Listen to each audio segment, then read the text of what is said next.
looking for food, starvation, the recipe, people subdued. When the people you trust got it in for you.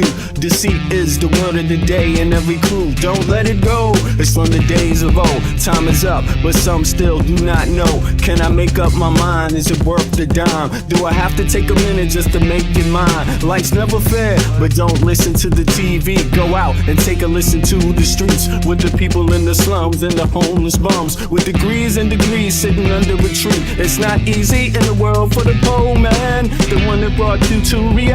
See, they don't want you to know about the black sheep. Even 7 roads to the 12 families all around the globe with an ancient code. Is it really asking a lot to say a death old? Cause we sitting on the earth looking back at extinct, and I'm standing on some ground that's about to sink. I ain't scared for a minute, I ain't about to blink, but I documented for the world what I see and think. Feel we on the call and I feel we on the break. All Congress gonna do is waste paper and ink. Vote or die, you voted and you'll die. You can have it both ways, can't say it's a lie. You can march all you want, but they playing you wrong. They only understand war, it's the same old song. They want war, all they really want is a war. Diversionary tactic to make the big score. The diamonds in the morning, you know they want more, but they wanna keep you low, so they manifest the war.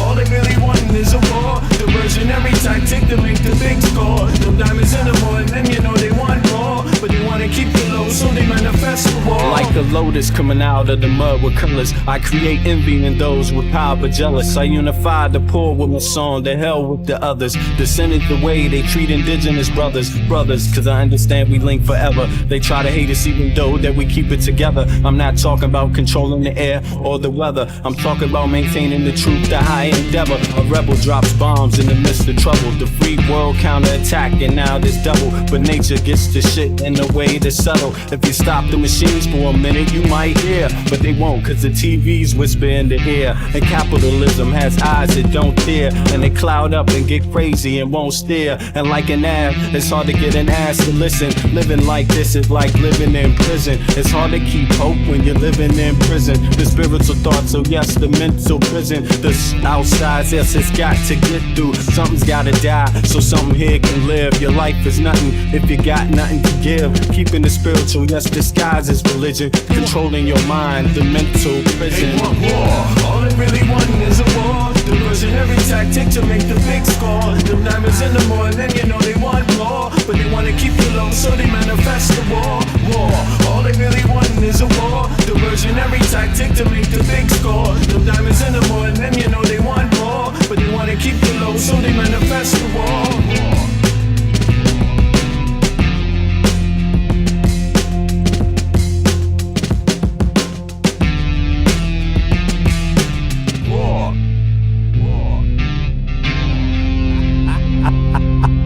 Yo, what's up? What's up? What's up? See you on the other side. Shit, man. Oh my goodness. Well, all I can say is somebody got their ass is spanked. I can see the American people are finally tired of Trump's bullshit, and not that people haven't been showing that they tired of his shit. I mean, yo. To the folks that have been out there demonstrating all over the place in all kinds of ways, knowing that Trump wants to instigate problems between American people, between American citizens, knowing that the wealthy try to play the citizens against each other, the average person, so that they can steal the pot of gold from all of us, 350 million Americans paying into one pot. Yeah, they've gotten greedy. Yeah, they've gotten lazy. I mean, in the United States, we socialize billionaires. They get socialized money from us, right? And they had the nerve to support candidates that would dare try to use the military against their own people.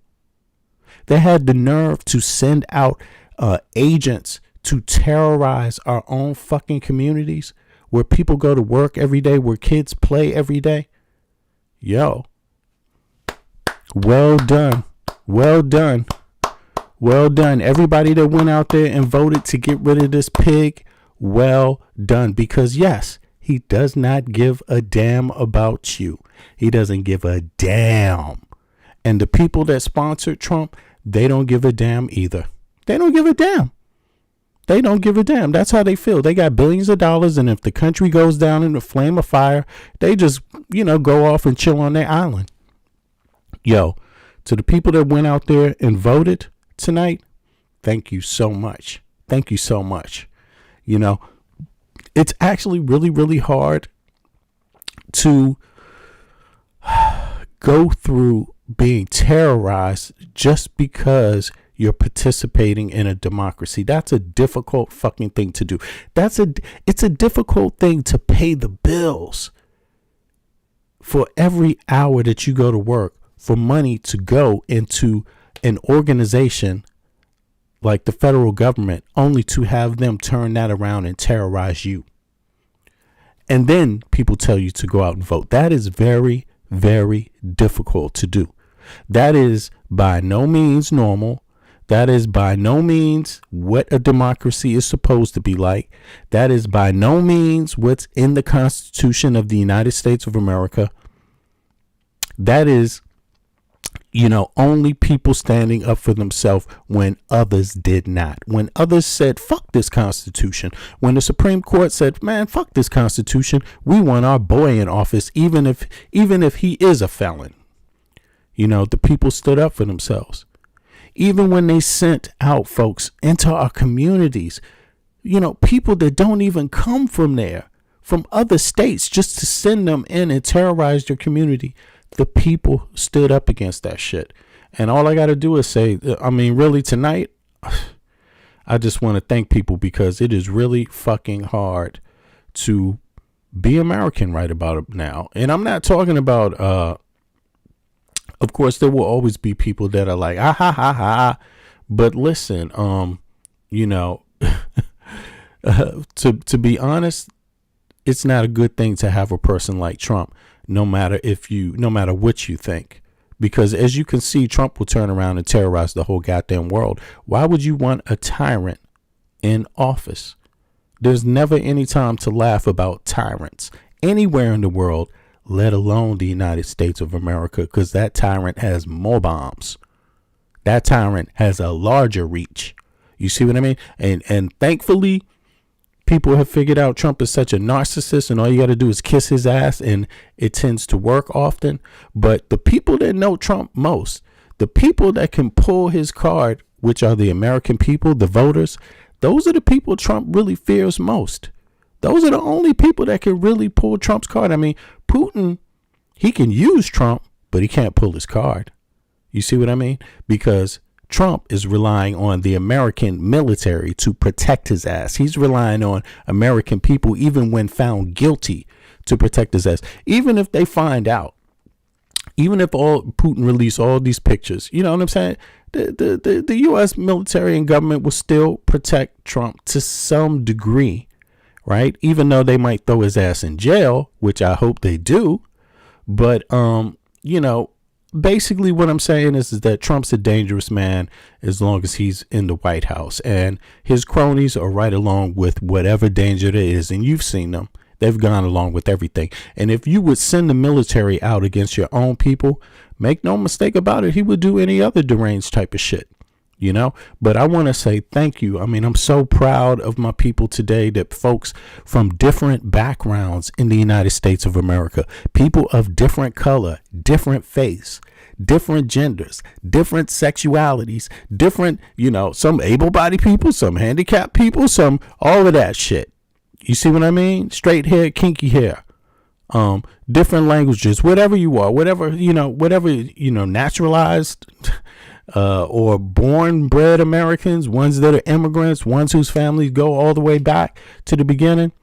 I'm really happy to see people come together and focus on what's fucking important. Focus on don't be distracted by all the tropes. And yes, this time disinformation networks from Putin and China and all these people that want to interfere in our elections, and the right-wing disinformation networks, they couldn't stop shit this time. See, because American people, they can figure it out once they get their ass kicked. I mean, you give them their ass kicked once, you get their ass kicked twice, but they will evolve and bite back. You see what I mean? And I'm really proud right now to see people stand up. Speaking of that, so finally, look, Prop 50, big up California. Mamdani, big up New York. I mean, I'm really loving the flavor. And I'm really appreciative towards the people that came out, ran elections, and they fought from the first second out of the gate. They said what had to be said. They put their feelings on the line, because our country literally is in danger. The people are literally in danger.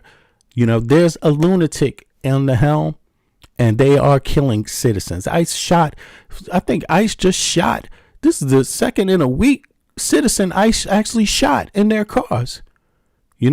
So thanks to the genius of the people that are organizing, man. You helped pull it together. You help people not lose faith. And that's the main thing. And of course, there's a lot of different players involved. A lot of people have been organizing. A lot of people have been fighting the legal battles against Trump. A lot of people have been fighting the political battle against Trump. Right. And those people never get enough credit. They will never get enough credit, because in this situation, it's easy to turn in on yourselves. It's easy to turn in the people that are turn in on the people actually doing the hard work. Nah, you need different people doing different things that they're actually good at. And in this situation, all of them stepped up, and I'm actually proud to be a Democrat, even though people criticize, to be criticized is one thing. No one goes without criticism, right? But to be the Republican Party right now is nothing more than being a piece of shit. Traitorous pieces of shit. People that have no heart or feelings for their own citizenry. No care, while eating off of the taxpayer dollars. These people are beggars, professional beggars, eating off of our money and wanting to talk down to us. Like you have a fucking choice when we're paying the goddamn bills. I'm really happy to see the new energy coming out of the Democratic Party, talking about the bills, talking about where does that tax money go, talking about why does our tax money go to all this other shit instead of ourselves? How come it ain't going to our health care?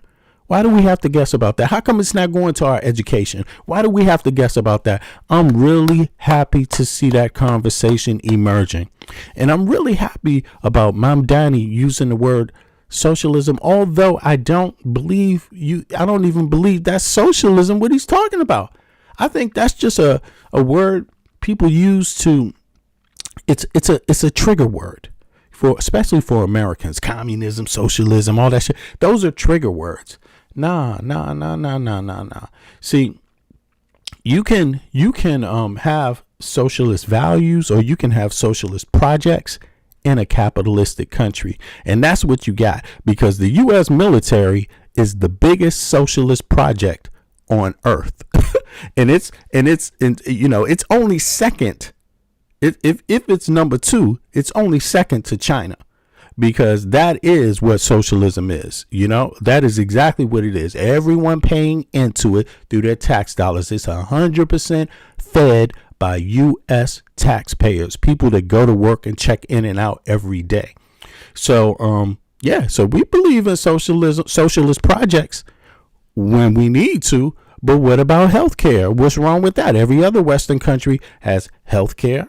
Every other, for everybody, universal health care. What about education? You see what I mean? We could do that too and still be a capitalist country. You see, so they try to play us. But in any case, I'm glad Mamdani used that term, because, sometimes people need to say, yeah, and so what, motherfucker?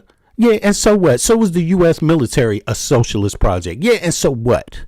You see what I mean? Sometimes you have to say that. And Mamdani actually said it. And I'm so proud that New York actually has its first Muslim background mayor. I believe he's Indian and something else. I'm not really 100% sure of his background, to be honest, and I'm sorry about that. But that's because I don't really, to me, I can listen to him and tell he's American, you know, and I can hear he's a New Yorker. I can hear that. You see what I mean? You can't fake that.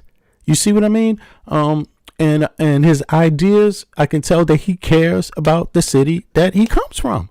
I can tell that. And I can tell he ain't no shyster. He's not a damn corrupt bastard like Cuomo. I'm sorry, man. Cuomo and your brother, man, yo, them days are over, man. You know, this shouldn't ride on to his brother or anything like that, but goddamn, that's corruption. Mayor Adams, that's corruption. You know? And the worst part about it is that's corruption in this decade. Like, damn, can't we be out of that shit? You see what I mean? All that corruption, those are the old ways, man. Those are the old ways. People abusing power, people sitting in power forever, people abusing their own people, pretending to be trying to help them when really you're on the side of corporations. Now, corporations are great. Corporations are good when they behave well. But, yo, you can't try to turn us into slaves and then gaslight us. You know? In any case, I'm so happy today. I'm just happy, man. Thank y'all. Thank all the people that are fighting. Thank you for giving even my ass hope. Thank you for giving me hope, because it's a struggle every day. It's a struggle every day. And I know if it's a struggle for me, it's a struggle for a lot of other people in the USA that at times wonder, like, when are things going to turn around? When are people going to come together for the right things? You know? When are we going to get past where these people that use all these trigger things to fool the people? When are we going to get past that time? When are we going to get past all the tropes, the things that these rich folks send out? You know, they find their little politician to back and finance, and then they send them out.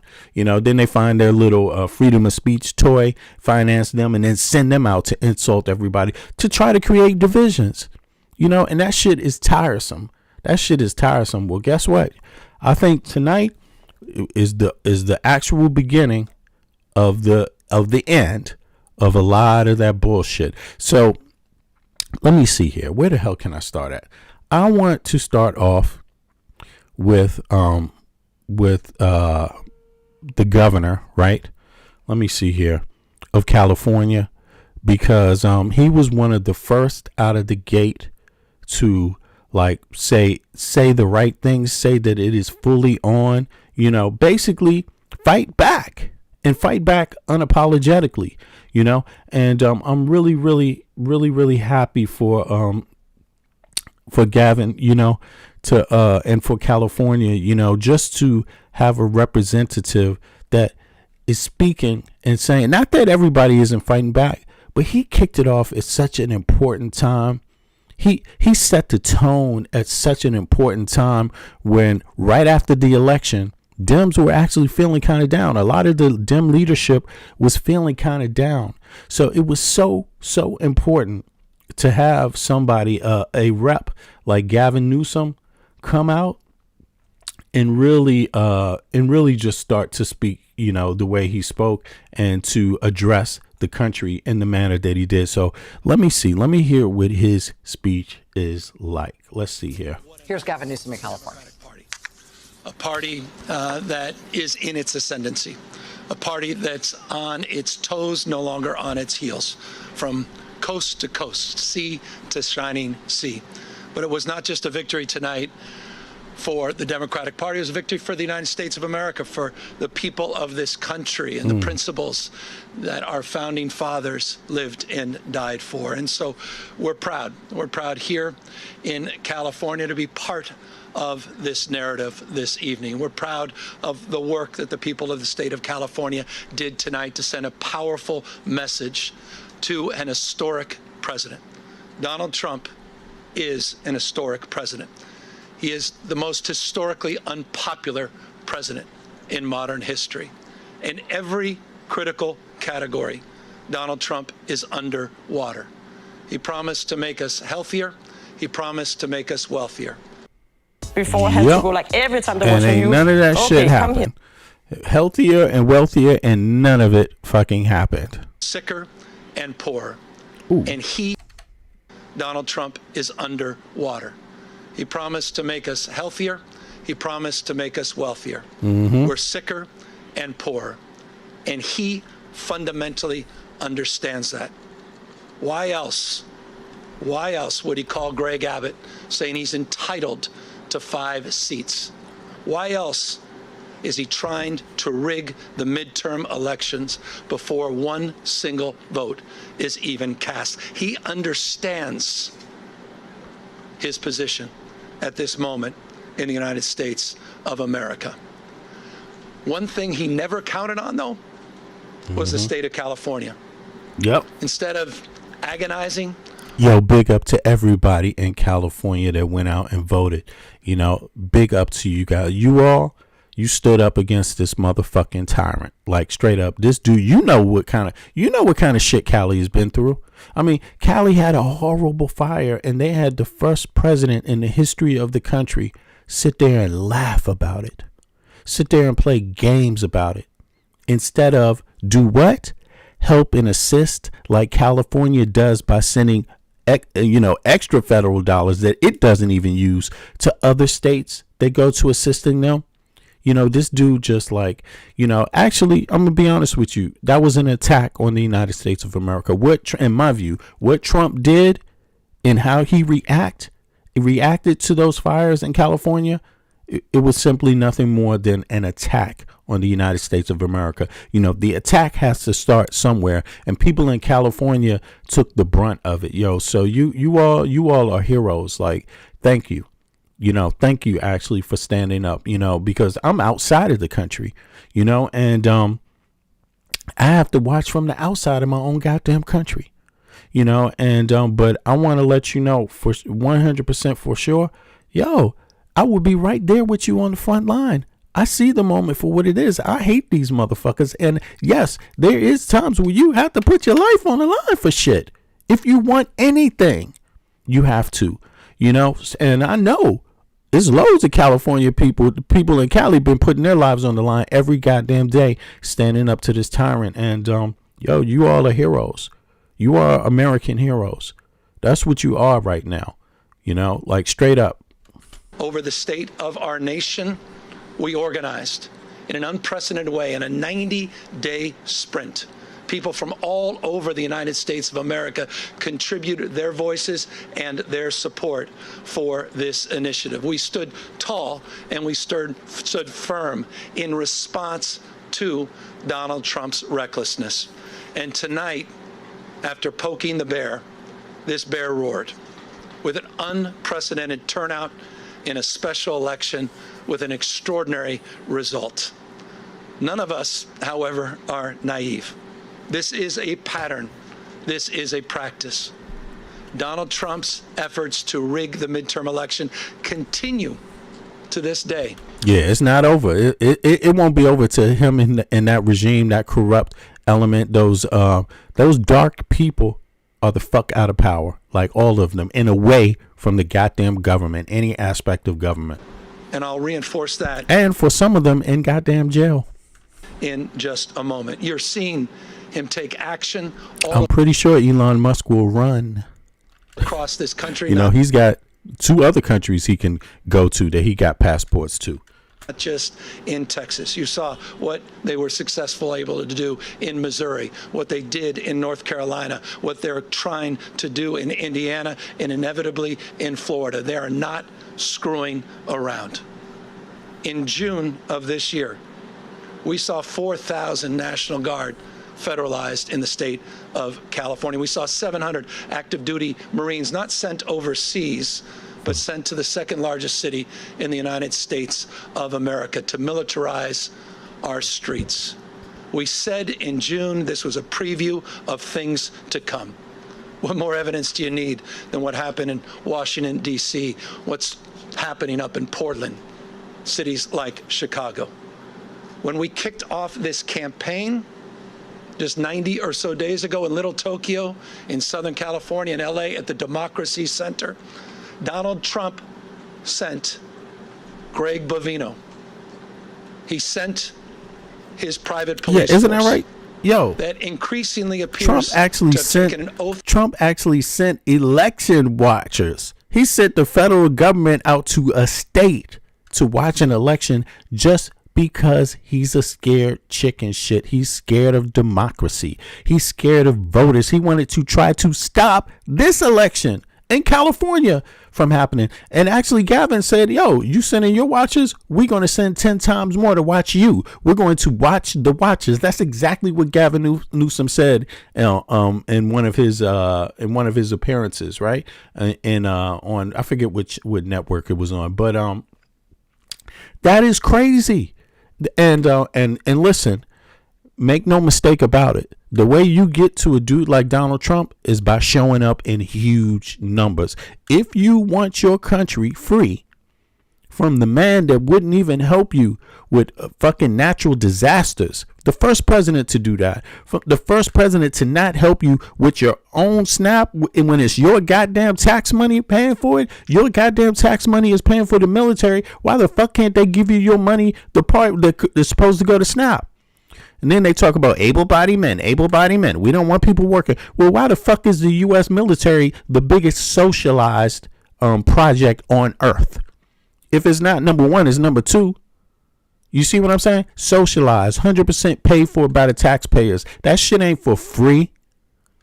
You know, and they dare call the people who pay for that military lazy when they need health care. They dare treat the people and talk to the people who pay for the biggest socialized project in the world, the U.S. military.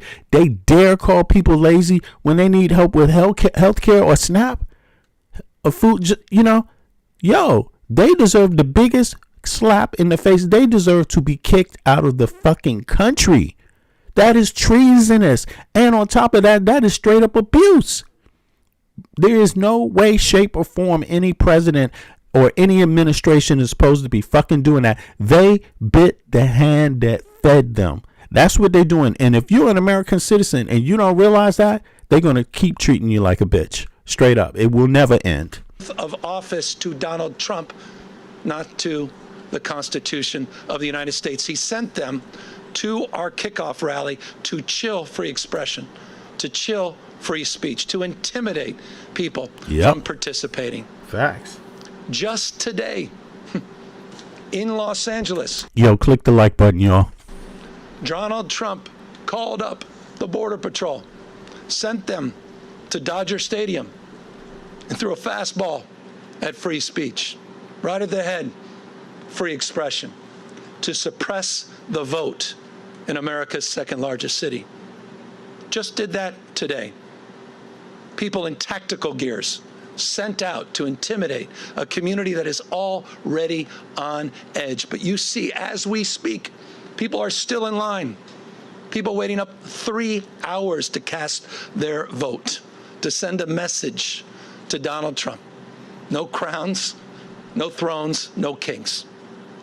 That's what this victory represents. It's a victory for the people of the state of California and the United States of America. And this is a victory that's punctuated with a sober reminder that it's not just the actions that Donald Trump has taken to federalize our guard, to begin the process of militarizing American cities, to intimidate free expression and speech by utilizing ICE and Border Patrol in American cities. But he also announced today, right when polls were opening, that this election was rigged. Donald Trump said Donald Trump has said every election is rigged. So what's new, motherfucker? What's new, Trump? If we had to witness you be elected through a rigged election, then sit down and shut the fuck up now. Okay? You said the last time you won, it was also a rigged election. You know, like, this guy is nothing but a hustler. He's a pimp. He's a fucking, basically he's just a corny street corner hustler. I mean, street corner hustlers are better because this motherfucker's a treasonous. A street corner hustler only want your wallet. This motherfucker, Trump, wants your life. You know what I mean? He wants your family's life, your grandkids' life. They want your soul. You know what I'm saying? Like, straight up. course, those are familiar words. It's exactly what Donald Trump said after January 6th, that day of love, where he tried to light democracy on fire. He tried to wreck this country, and he called in to the Secretary of State in Georgia, calling up for 11, 12,000 votes, just like he called Greg Abbott, saying he's entitled to those 5. Don't expect the trolls and the robots to give up so easy. But nobody cares. We got your number 2. See, the disinformation is not going to work again. It won't work this time. See, now, when the rabbit has the gun, we're going to see how much fun it is. Seats. He said this election was rigged, and he's moving to look for criminal prosecution and investigations at the Department of Justice. He is not screwing around. So tonight, if you're like me, you're so done. Oops. Let me see here. What happened?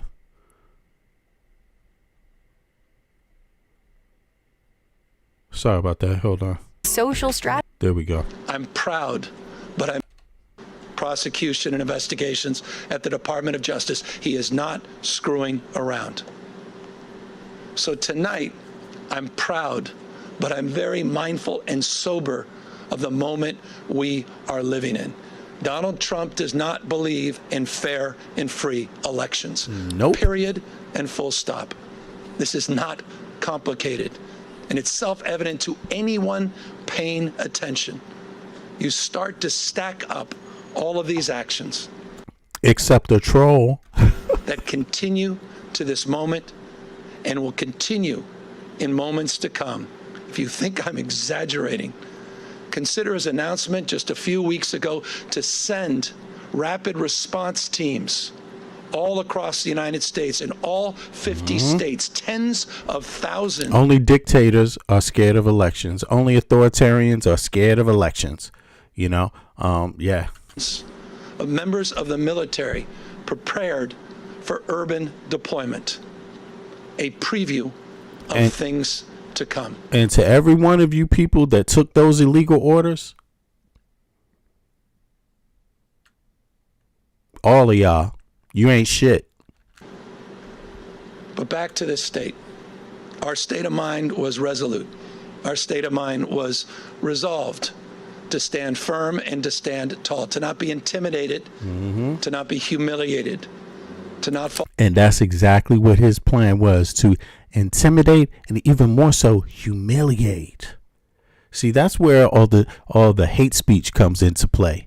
You see what I mean? That's where all the talking down to people, to the taxpayer, by the way, to the people that pay the bills, to the people that pay their bills. ICE, news for you. The people who you harassing pay your bills.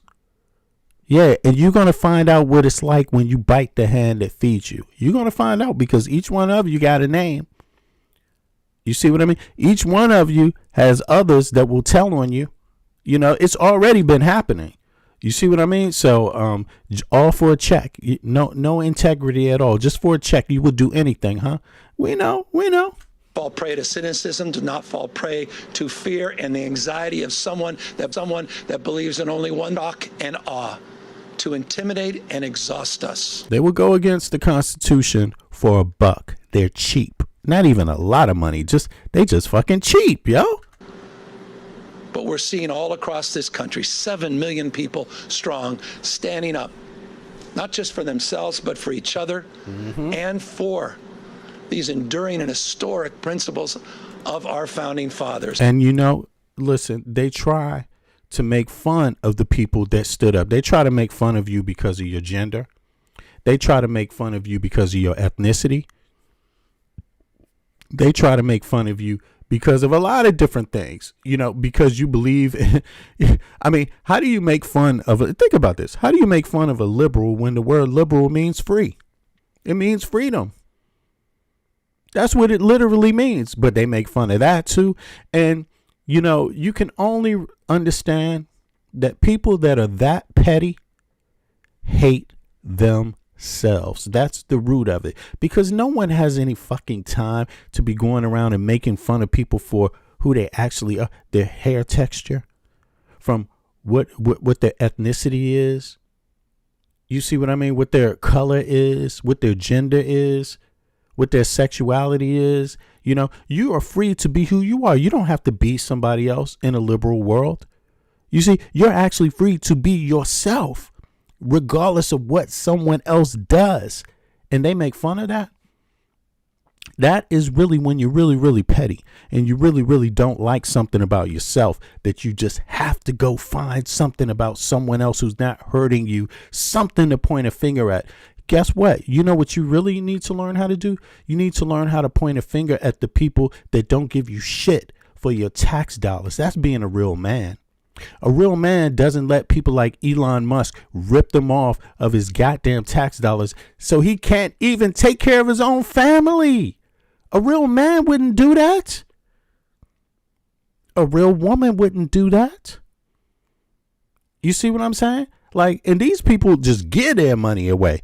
Give it away. Give their tax dollars away. And I mean, they even try to find a way to find pride in the fact that the very president they voted for wouldn't even help their own state in a natural disaster. What is that, Texas?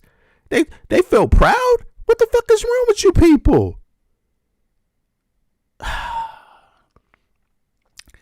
Yo, every MAGA supporter, you need to be very happy that people stepped up to go against abusing the American people who pay the taxes, who pay the bills. That's something all Americans are supposed to do. You should be very happy that people are sticking up and trying to make sure that people not only get health care, but improve the system and standing firm on the line to make sure that they don't take away what you already had last year and the year before. You should be very happy about that. You should be very happy that somebody's concerned about what the hell is going to happen when prices are going up.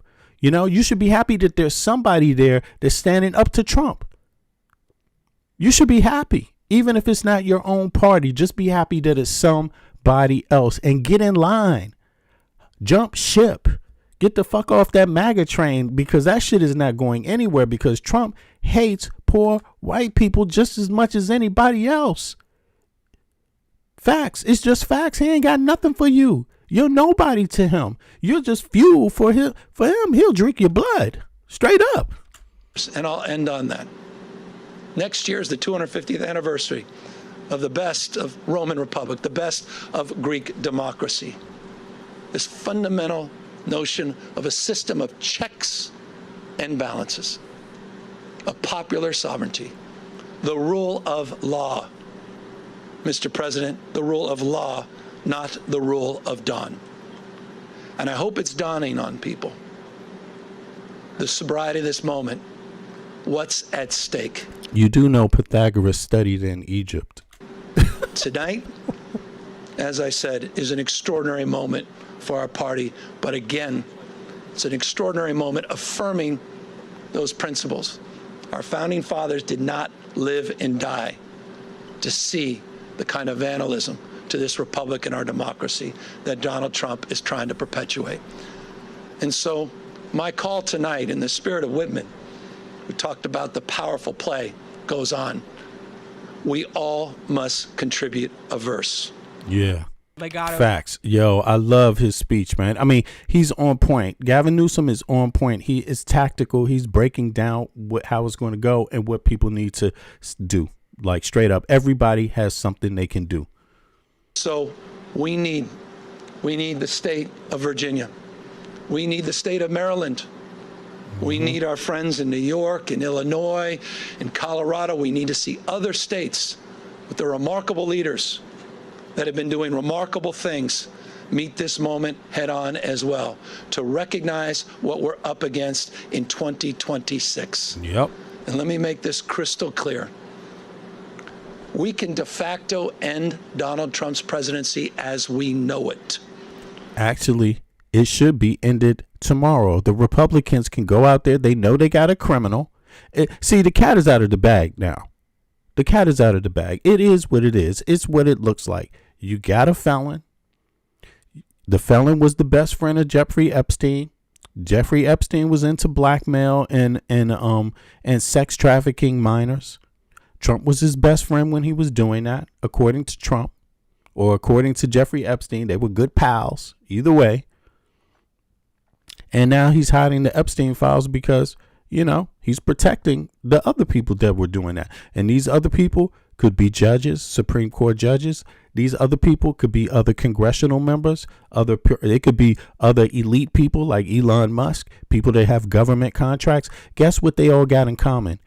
They get paid by you, the American people. Through every hour you go to work, all those people get paid by you, your tax dollars. And they abuse it, And of course, when you abuse a situation that you already had it good and you didn't have to abuse, you look like a goddamn fool. But guess what? They are goddamn fools and they need to be outed, and they're literally fighting to not be outed. They're literally fighting to keep all this shit concealed so the American people don't know what they really up against. You see what I mean? If you don't know who's being blackmailed because you don't have access to all the information, then you're still going to be susceptible to politicians that don't vote for your health care, that don't vote for your equal right to just some basic shit like SNAP from your own federal fucking dollars, something you literally pay for yourself. You see what I mean? They have this way about making American people fight against each other over pennies. What? The only people that's falling for that's ignorance. If you fall for that is ignorance, because everybody in the West on the outside looking in is like, God damn, they can't fix this shit with all that fucking money. With all that power, they can't fix this shit. What the fuck is wrong with these people? Like, they haven't figured out yet that they don't get shit for their taxes and we do. Everybody else outside in the West is looking at Americans like, when the fuck are you going to figure it fucking out? And look, if you don't believe it, you're dumb. Because I'm here to tell you that's exactly what they're all thinking. And if you don't think, a lot of them sitting back saying, you know what? If we had that power they had, oh shit, man, they would love to have your power. They would love to have your power. But guess who doesn't really realize where the power is? American citizens don't. The power is in you. The power is in the taxpayer. The power is in the 350 million people. The power is there, but you don't even recognize your power because you let these people convince you that it's their fucking money and it ain't yours. They convince you have to beg for your own fucking money. Yo, Gavin Newsom, thank you, sir. Thank you. Thank you. It's a lot of good people like you. And just thank you. And California, thank you for standing up. Because guess what? Everybody in the country didn't have to deal with what you had to deal with. Everybody in the country didn't have their homes burnt down and have a president say, we ain't going to fucking help you. Yo, that took a whole fucking lot. That took people really sticking together. Yo, be proud of yourselves. Be proud of yourselves because this MF tried to break you. Fuck that. It's your money. It's you who make this country great. Best believe it. I'm telling you, best believe it. Don't let these motherfuckers pull a Jedi mind trick on who you are in the scheme of things. That's exactly what they're trying to do. Like, don't let them do it. Don't let them do it. Fuck them. Like, take your power. Take your power back. It's your tax dollars. It's your country. They are civil servants. That means they work for you. That's the job they picked. And that's the only goddamn job they're supposed to have when they're getting your tax dollars. When they're living off your tax dollars. That's the only goddamn job. The minute Speaker Jeffries gets sworn in as Speaker of the House of Representatives, it is all on the line, a bright line in 2026. And so I want to thank everybody that stood up, not just for our democracy, but stood up for those that have feel bullied and intimidated, stood up for this notion of co-equal branches of government and a system of checks and balances. If it's not co-equal branches, you could say goodbye to your country. Say goodbye to any hustler. Nobody has to listen to anybody if it's going to be like that. You won't have a country. They will steal it all from you.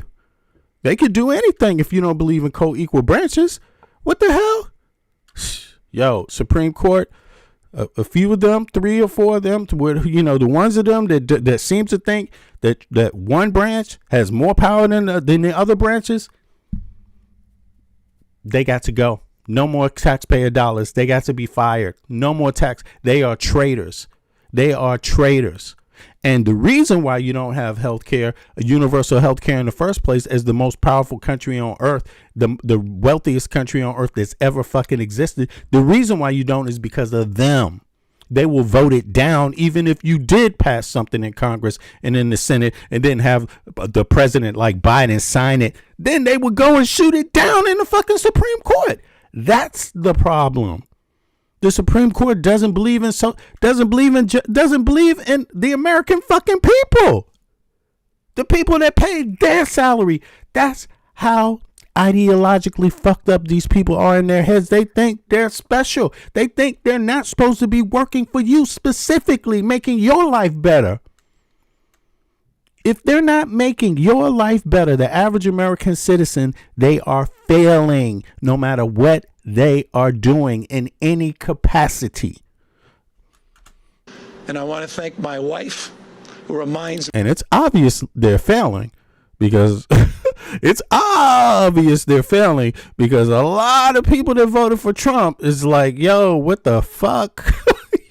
Me every single day that this is about those that feel alone, those that feel isolated, those that feel an anxiety and a stress that they never could have imagined in their lives. This was about saying to them, we have your back, we see you, you matter, we care.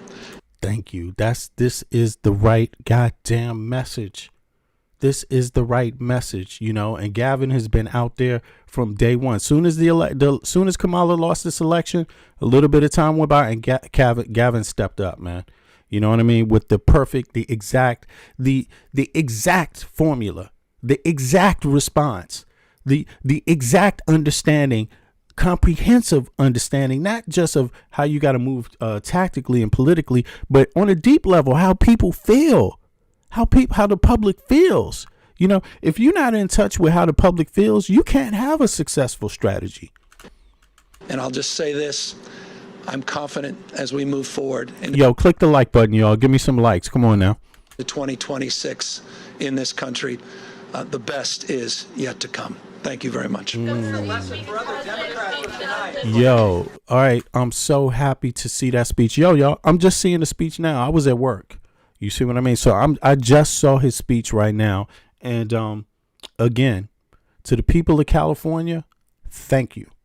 Like straight up, no matter who you are, no matter what part of California you come from, no matter what part, because trust me, he's scared of all y'all. Trump is scared of all of you all.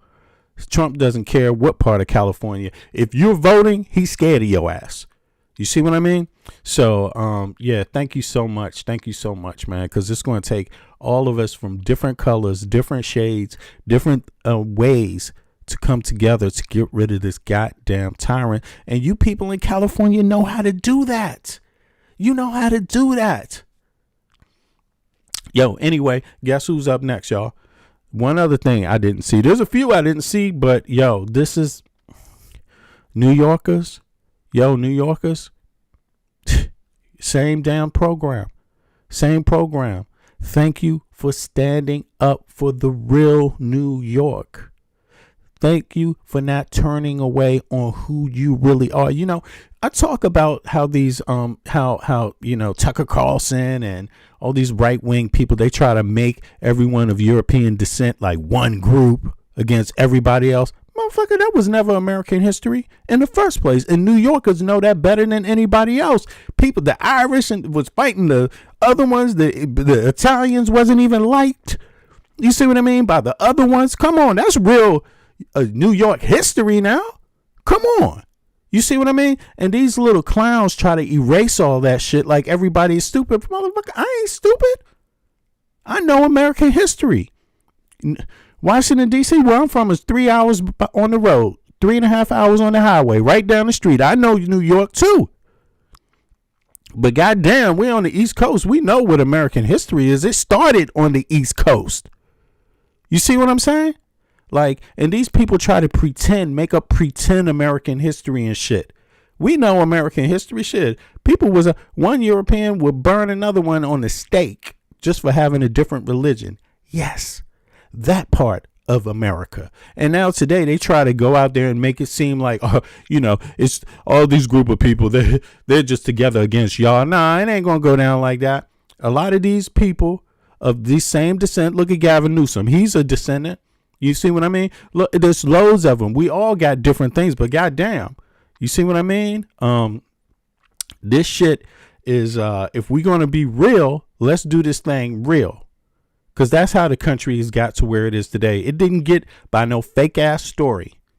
You see what I mean? That they try to make up in their head and shit. And then a lot of these MFers, goddamn, how you going to be a first generation American hating Cash Patel? How the fuck? Like, what the hell? Valhalla. Like, he's on some Valhalla shit, man. What the hell?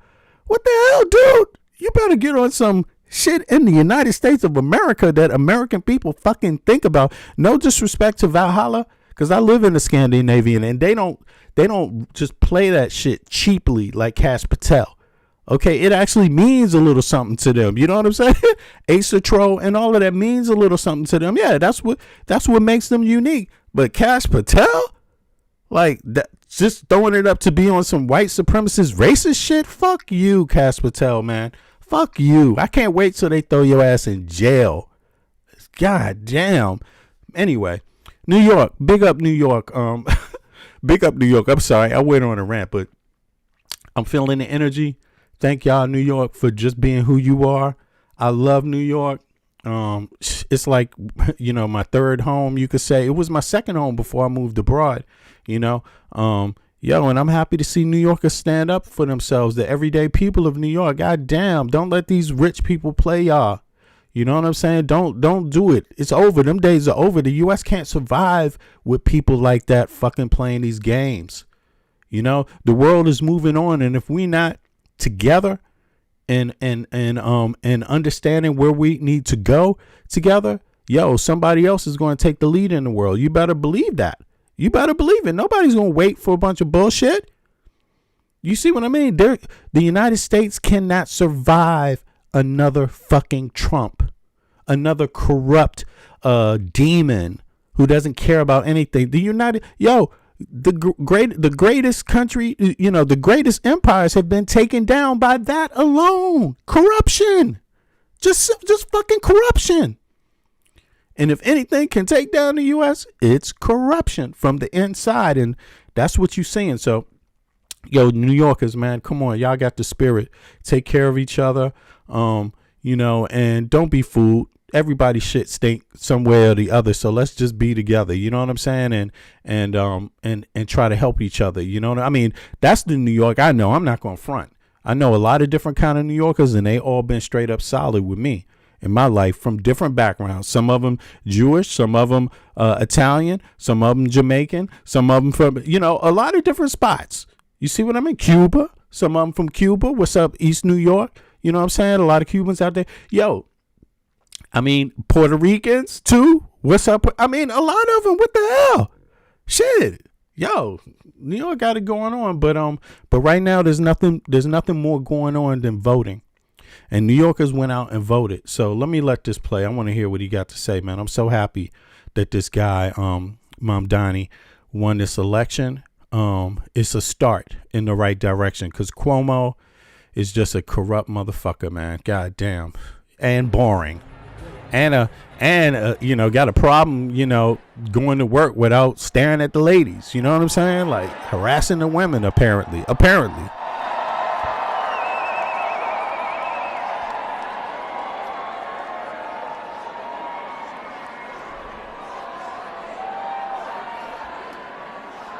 See where's he? All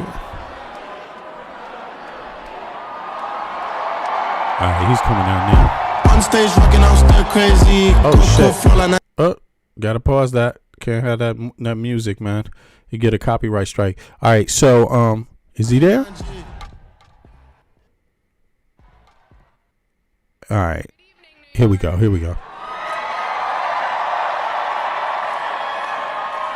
Thank you so much for joining us this evening and for making this event possible.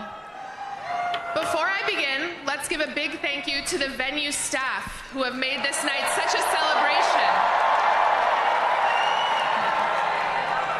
Now, Zoran is about to join us on stage, but before he does, I want to say a few quick words. Hey, who said that?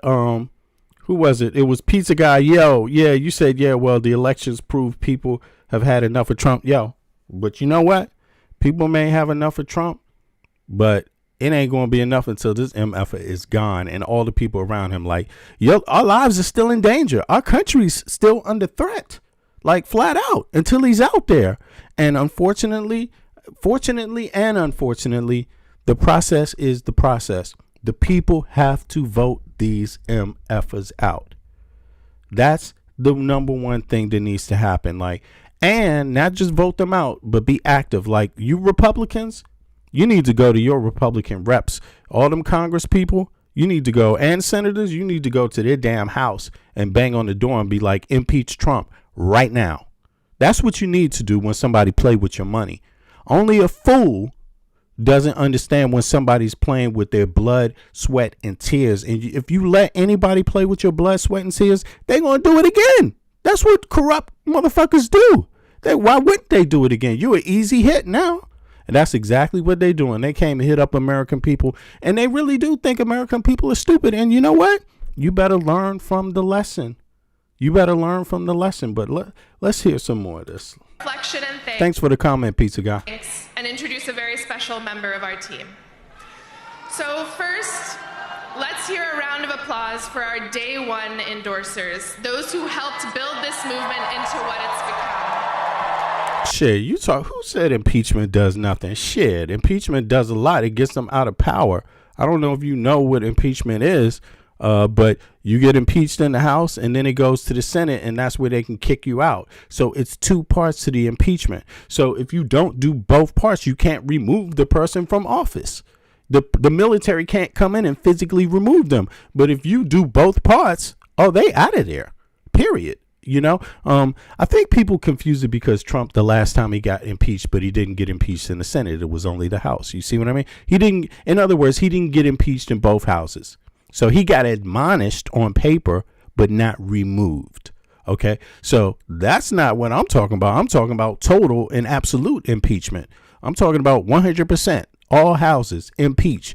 And that's how you remove corrupt leaders. You can remove judges that way. You can remove the vice president. You can remove anybody that way. And you could do all that shit in one day. So listen, MAGA people, do not listen to stupid fucking people giving you stupid fucking internet advice. You can, and they can remove Trump tomorrow physically out of the place if they draft those papers in both houses. They gone. And there ain't going to be nothing Trump can do about it. You see what I mean? Before the military removes him, that is what has to happen, or you have to vote him out. That's the processes of the Constitution. There's nothing else. Or Trump has to die, and then you impeach the next MFer. But things are not going to get better until that regime is out, because every single member made excuses for taking your money, stealing it, and then withholding it from you in a crisis.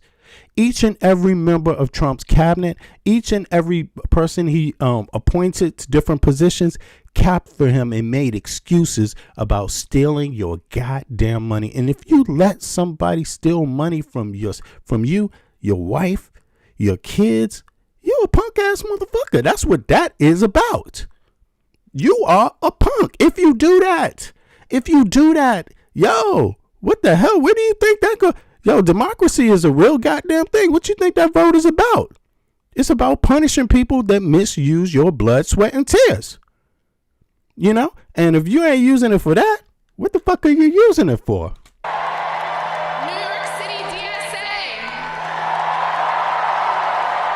You know, that goes back to all that disinformation that you heard the last time in the last election. It's always going to be this disinformation. And if you're going to be the type of person that just fucking believes it and never looks it up yourself, you're a goddamn fool, you know. But whoever said that shit about impeachment does nothing, yo, you full of shit. You full of shit, straight up. You full of shit, you know.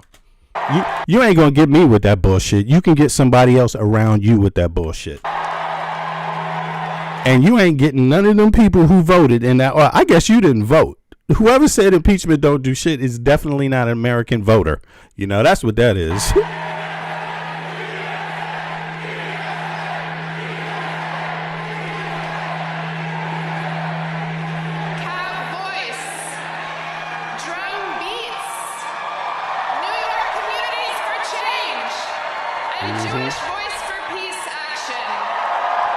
Yo, and they said Mamdani had he had a big turnout of Jewish American support.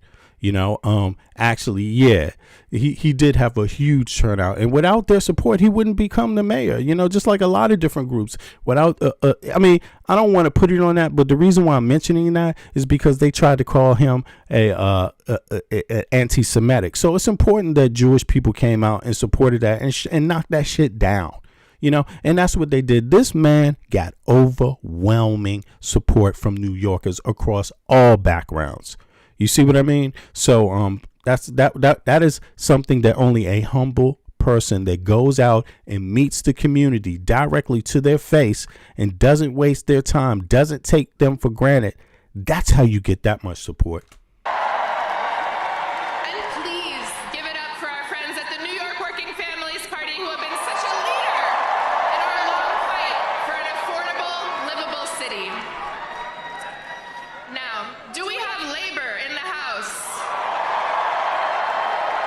Yo, the person that I said was full of shit, don't take it personal though. I don't have any other gripe with you. I don't have any other. I just want to let that be known. I'm just speaking my feelings 1-to-1 straight up. That's how I talk. You're full of shit, man. Don't tell people impeachment don't count. Next thing you know, you're gonna be here telling people voting don't count. You know, miss me with that shit. But outside of that, I don't have any other gripe with you. Throughout this campaign, we have stood shoulder to shoulder with our brothers and sisters in organized labor at 1 a.m. in Queens, at 4 p.m. in Manhattan, at 6 a.m. in Brooklyn, at every time of day and night, in every corner of the city, and we are so grateful for What's up with the cameraman? And we are so proud to be backed by dozens of elected leaders, from the local to the state to the federal level. And we know that the relationships that we have built will only deepen from City Hall as we work together to transform New York into a city where every person can live a dignified life.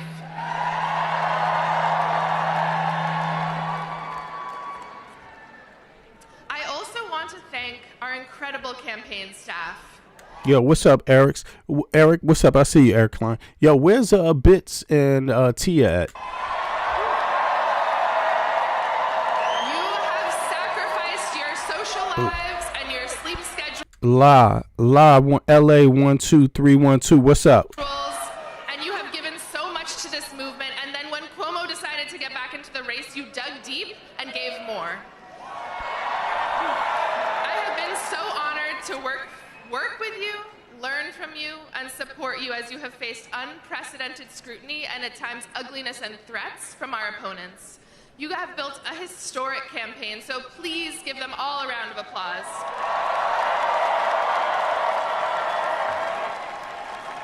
And please join me in celebrating the person who has been Zoran's right hand from day one, whose deep commitment to our movement and care for our people has infused every part of this campaign from top to bottom, and without whom we would not be here tonight, El Biscard Church.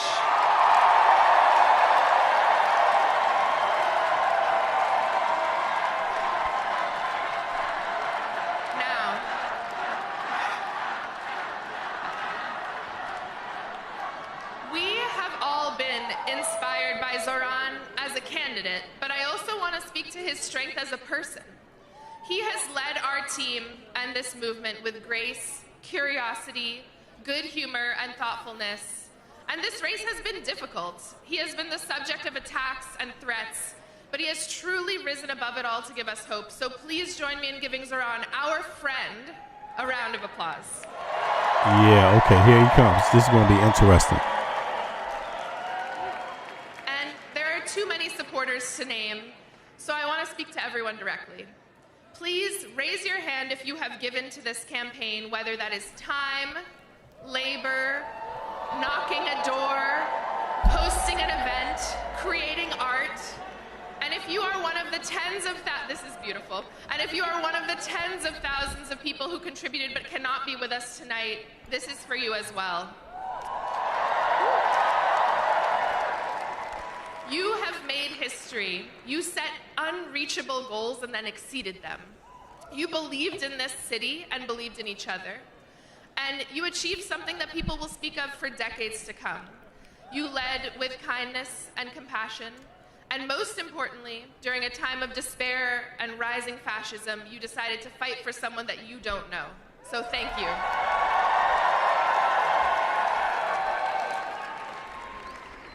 Friends, the scope of this campaign was truly unprecedented. We had hundreds of thousands of conversations with our neighbors. This is the and this trained is leaders who will help somebody us asked deliver who our was agenda that. for Sorry the about next that. 4 years. This is the person, woman, what's her name? I don't even know her name, but she's about to introduce Mamdani to the public. So this is post-election, you know, this is his first speaking moment after the election. So, yeah. This record-breaking program did not come out of nowhere. It was the product of years. But let me move forward to Mamdani, okay, because he has some electrifying moments. I did see a couple of clips, but let me just not to cut her off, but let's just get to the gist of it here. Don't stop at electing Zoran. We will continue. This is his campaign staff. I'm pretty sure members of his campaign staff. All right, here we go. Let me turn that volume down. The music. I don't want to get no strikes here. Here he goes. All right, let me know how many of you all are happy to see Cuomo and the other cat lose? You know, forget Mamdani for a second, but I'm just curious how many people were tired of Cuomo and tired of the other guy. You know, this typical corrupt New York, same old people every fucking time. If you were tired of the same old bullshit in New York, put a 1 in the chat.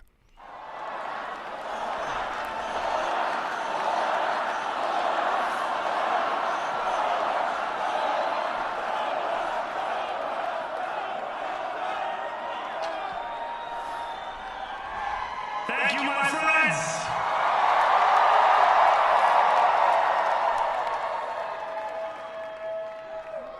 The sun may have set over our city this evening, but as Eugene Debs once Johnny said he's happy. I can see the dawn of a better day for humanity. Uno. Cachoca. For as long as we can remember, the working people of New York have been told by the wealthy Free and the soul. well-connected that power does not belong in their hands. All right, I'm gonna let this run. I heard some really electrifying moments, a few clips. Man, I didn't follow his campaign that tight, you know what I'm saying? But he did stand out, obviously, for all the reasons. You know, people saw him that he was putting in work. Mamdani, you know, to actually get his voice out, his views out to the public. You know, he did the hard work, and but you know something. The clips that I heard from this speech, man, I really like this guy. I like him a lot. You know, you don't have to be the same kind of politician for me to like you. You can have your own style and your own something special you bring to the table. I like Gavin Newsom. I like what I heard from Mamdani. I think they both are the right message, strong message, and they complement each other. And you know, yeah, so let me let this rock, man. But I was really impressed myself, the little parts I heard. Fingers bruised from lifting boxes on the warehouse floor. Palms calloused from delivery bike handlebars. Knuckles scarred with kitchen burns. These are not hands that have been allowed to hold power. Damn! He just started out oh my goodness. He started out, oh my goodness. I mean, yo, this guy, you know, I'm sorry, he got some New York swag. Cause he came in on the poetry shit. Yo, he came in on the spoken word. Yo, Mamdani came. I have to rewind this. He came in with the spoken word. Knuckles scarred. These hands have not held power. Damn. Yo, what's up, New York? Big up, y'all. Damn, yo, dude, thank you for that. That was something. I wasn't expecting the spoken word. I wasn't expecting that.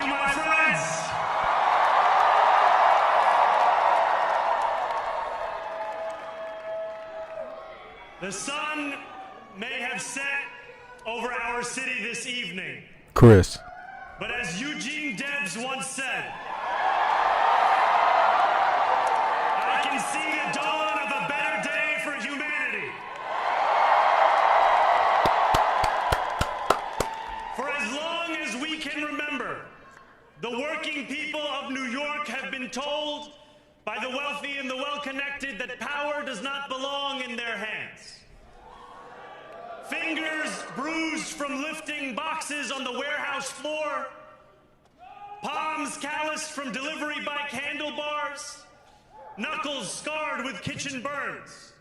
These are not hands that have been allowed to hold power. And yet, over the last 12 months, you have dared to reach for something greater. Tonight, against all odds, we have grasped it. Yeah, free soul. Facts. The future is in our hands. My friends, we have toppled a political dynasty.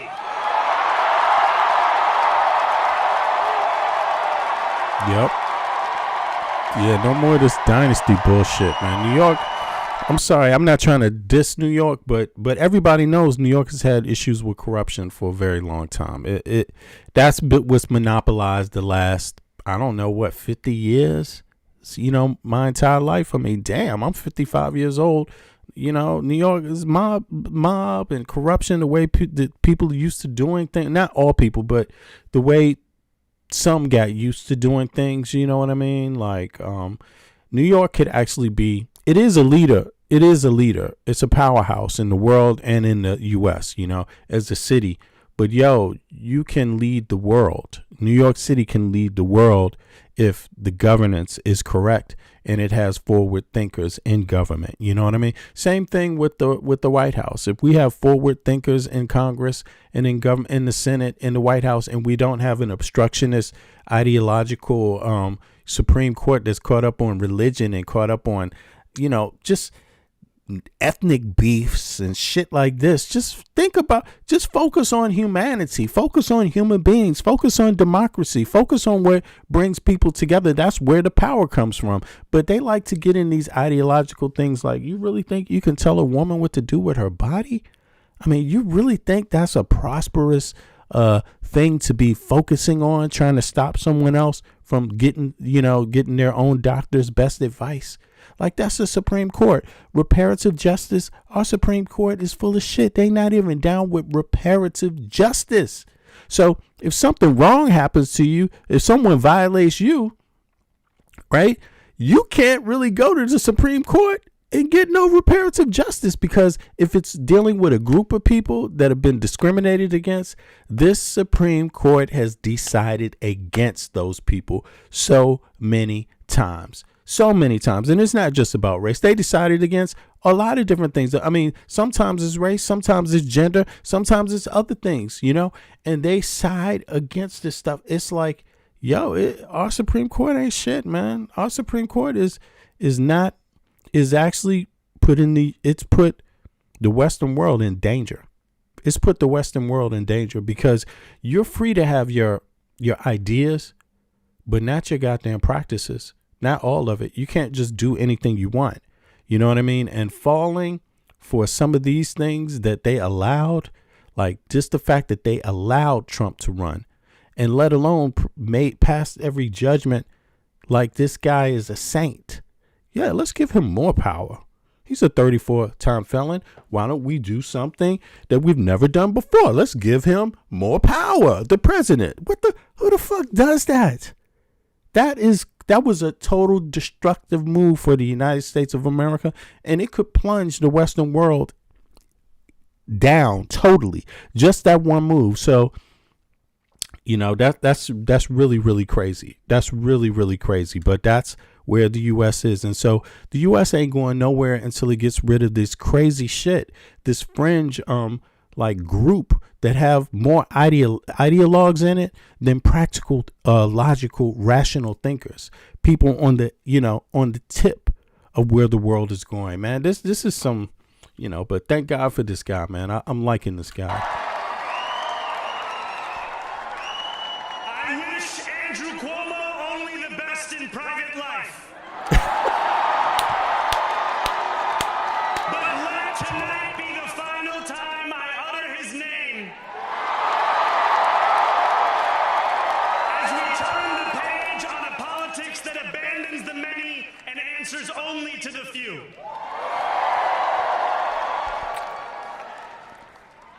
Damn. New York, tonight you have delivered. You know what would be crazy? If a week from now, all of a sudden we heard Melania Trump saying his exact speech, plagiarizing and shit. A mandate for change. A mandate for a new kind of politics. A mandate for a city we can afford. And a mandate for a government that delivers exactly that. Better be careful. Melania gonna steal your speech now. She likes a good speech. On January 1st, I will be sworn in as the mayor of New York City. Yep. And MAGA Mike Johnson ain't got shit to do with it.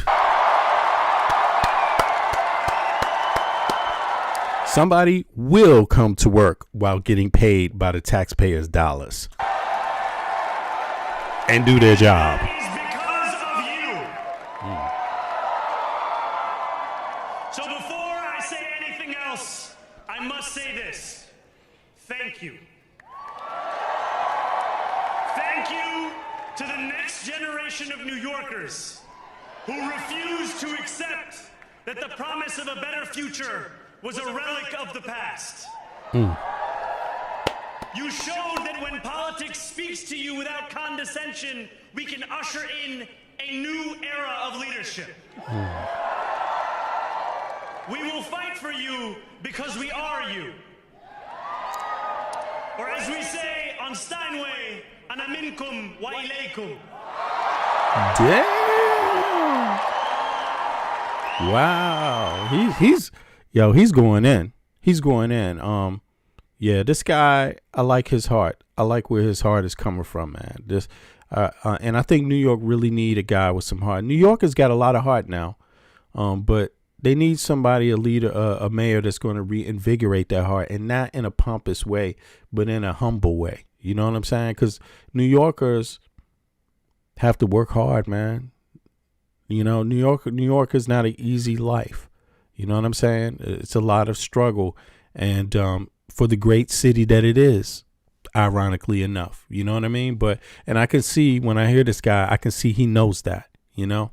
Thank you to those so often forgotten by the politics of our city who made this movement their own. I speak of Yemeni bodega owners and Mexican abuelas, Senegalese taxi drivers and Uzbek nurses, Trinidadian line cooks and Ethiopian aunties.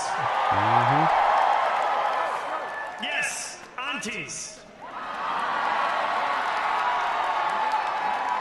To every New Yorker in Kensington and Midwood and Hunts Point, know this. This city is your city, and this democracy is yours too. Yes, man. This campaign is about people like Wesley, an $11.99 organizer I met outside of Elmhurst Hospital on Thursday night. A New Yorker who lives elsewhere. Yo, I'm sorry, but this is the best speech I've heard in a long time coming from an American politician. I have to say that. Like, I'm not just trying to pat him on the back for nothing. Like, this is a damn good speech. Like, yeah, really, man.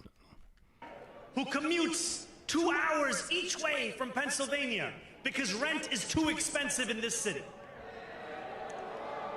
It's about people like the woman I met on the BX33 years ago, who said to me, I used to love New York, but now it's just where I live.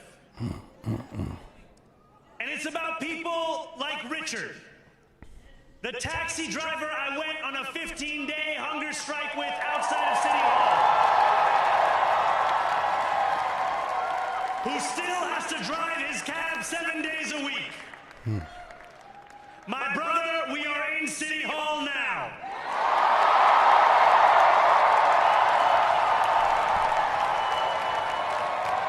This victory is for all of them. And it's for all of you. The more than 100,000 volunteers who built this campaign into an unstoppable force. Because of you, we will make this city one that working people can love and live in again. With every door knocked, every petition signature earned, and every hard-earned conversation, you eroded the cynicism that has come to define our politics. Now I know That was deep that words. I have asked for much from you over this last year. Time and again, you have answered my calls. But I have one final request. New York City, breathe this moment in. We have held our breath for longer than we know. We have held it in anticipation of defeat. Held it because the air has been knocked out of our lungs too many times to count.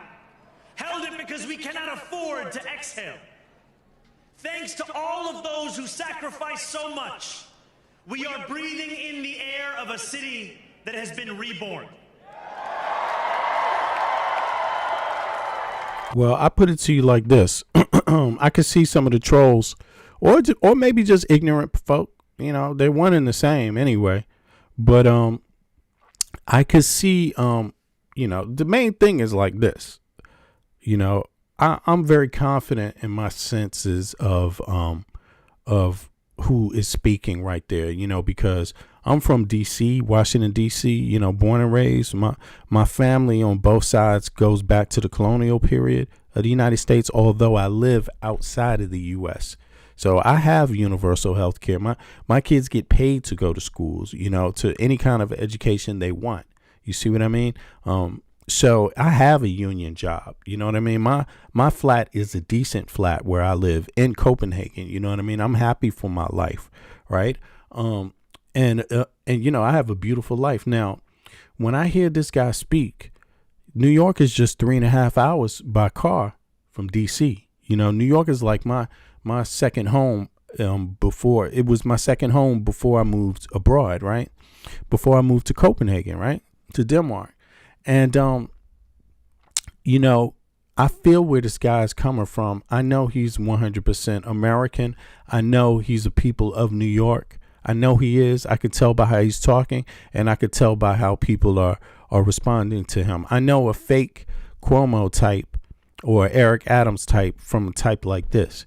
And it's not about his color. It's not about his religion. It's not about none of that bullshit. It's about the things he say in his speech.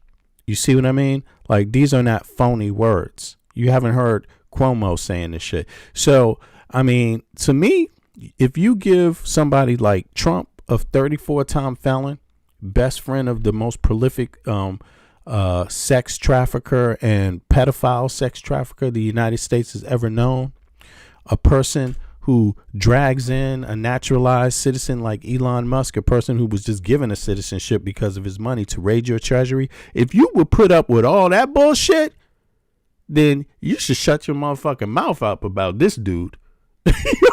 Like, you are retarded. You are backwards. If you in any way, shape, or form put up with Trump for one day, then you ain't got no business dissing this dude. Something wrong with you, man. Something wrong with you. You was willing to give Trump your tax dollars, God damn it.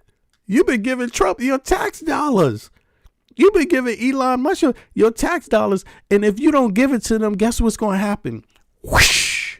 And you got the nerve to say something bad about this guy? What? Get real. Come on, man. These are not serious people, these trolls. They are not serious people. Who believed when no one else did. And who took an electoral project and turned it into so much more. Do me a favor, click the like button, y'all. I will never be able to express the depth of my gratitude. This is the second time he said that. Thank you. See, it wasn't just a one-time thank you. This is the second time he said thank you. You know, American citizens have gotten used to their politicians just, making a real quick speech and hopping off the stage without any real thought to it, like a program, and getting their tax dollars. By the way, sending their kids to nice schools with the money you pay, getting the best health care. You see what I mean? Living in the best homes, having the best American experience. People have gotten used to paying motherfucking politicians for all this shit and nothing in return. You pay Americans are used to having politicians that spend their money, the taxpayers' money, and then tell them how lazy they are, the taxpayer. That's what's going on in America. That's what's going on in the US. The taxpayer being told how fucking lazy they are. The biggest insult on earth. So when I see a man like this who hasn't ripped people off yet, who actually remembers to the different people in the different communities, and they're not just different ethnicity, but they're different situations. That's what brings people together, because there's plenty of civil servants in New York from many different backgrounds. You see what I mean? That live in a serious reality in New York. Teachers, even, police, firemen, people that work in the local government office, so in different departments, right? For New York City, transportation, anything, right? And then also people that do other jobs, all the other jobs, just normal people. It doesn't always have to be about your ethnicity. What about your situation that brings you together? And I hear him speaking about that in ways I haven't heard too many New York. I damn sure ain't hear Eric or Cuomo speak this eloquently about everyday people. You can sleep now. Not like they have value. I haven't heard Cuomo or Eric Adams speak about New Yorkers like they have value. You know what I'm saying? Not really. Not on this depth. So I'll give the man a chance. To my parents, Mama and Baba, you have made me into the man I am today. I am so proud to be your son. And to my incredible wife, Rama,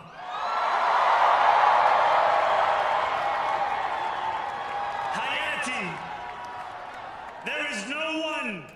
Hey, Rabanero, how much you pay in healthcare a month? Yeah, Rabanero, how much you pay in healthcare? Warren LaRue, how much you pay in healthcare every month?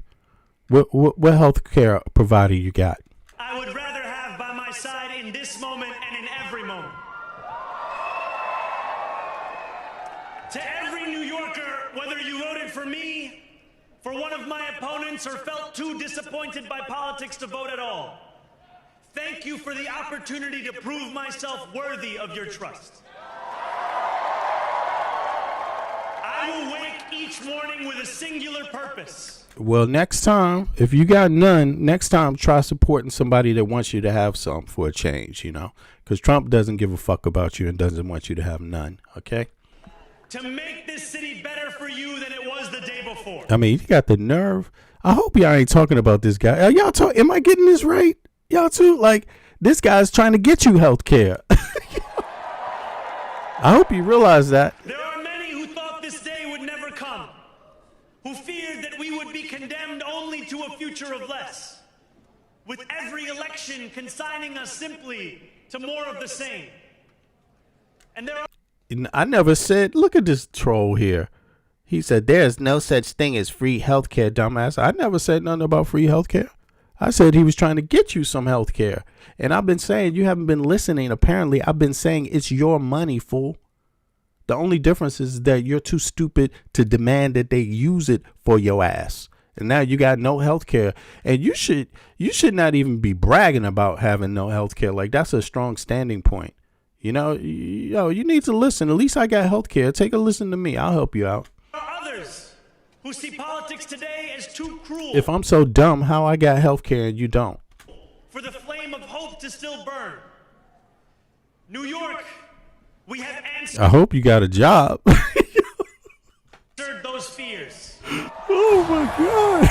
I mean, if you ain't got no health care, that's my next question. I mean, it's a lot of people that got health that don't have a job or have a job and still don't have health care. I get that because the shit it's a crime in the U.S. You know what I'm saying? But if you're going to be talking like that to a brother, I hope you got a job. At least if you don't have no health care, damn, maybe I can hire you. You know what I'm saying? You ever think of that? I've spoken in a clear voice. Hope is alive. Hope is a decision that tens of thousands of New Yorkers made day after day. Volunteer shift after volunteer shift, despite attack ad after attack ad. More than 1 million of us stood in our churches, in gymnasiums, in community centers, as we filled in the ledger of democracy. I told you there's so many Americans that pay taxes and they go for the shit when they talk down to them and they say, you know, they talk down to the taxpayer like the taxpayer is lazy. Like the taxpayer is not, you know, I don't understand, you know, because the country I live in, when you pay to everyone that pays taxes, yo, the healthcare is automatically in the bag. Education's automatically in the bag. In the U.S., so many Americans are cool with socialized military. Everybody paying in for the military complex. And that's the biggest socialized experiment, the biggest socialized project on earth. If it's not the biggest, it's only number 2 socialized project to the Chinese military. You know, so the U.S. believes in socialism when it's time to kill. But it doesn't believe in socialism when it's time to get you in the hospital, get you, you know, feeling well, get you strong again. Right. It doesn't believe when it's time to get your mind strong. Education. It's not. They don't want to do it then. They talk down to you then when you start saying that. But American citizens, just so you know, before Trump, because Trump has fucked it up even more. But before Trump, as of 2022, 2023, American citizens, 50% of their taxes that they pay don't go to anything that directly impacts their life at all. Nothing. And that makes the United States very different from other Western nations. From there, every other Western nation, you see that 60, 65, 70, 75% of the taxes people pay is used towards things that directly impact their lives, like healthcare, childcare, education. 75%. 75% of the tax money collected is used towards things that directly impact people's lives positively. In the U.S., they only use 50% of those taxes on shit that affects you positively. So you need to really understand that this is your money. If you are not accountable for your money, you're only wasting your life and your time. And surely no one would really purposely want to do that if they knew they didn't have to, right? So learn from new opportunities. This man is a new opportunity. Don't shoot yourself in the foot before you have an opportunity to learn something different, something you didn't have an opportunity to learn before, something you didn't have an opportunity to experience before. Just because you didn't experience it doesn't mean you can't have it. Just because you haven't experienced it before doesn't mean you're not good enough for it or not deserving of it. It doesn't mean you don't work hard enough for it. You see, a lot of American people have gotten used to being fucked. by their own government and treated like slaves while they're paying taxes. So you got to break out of that mentality yourself too, man. It ain't on everybody else.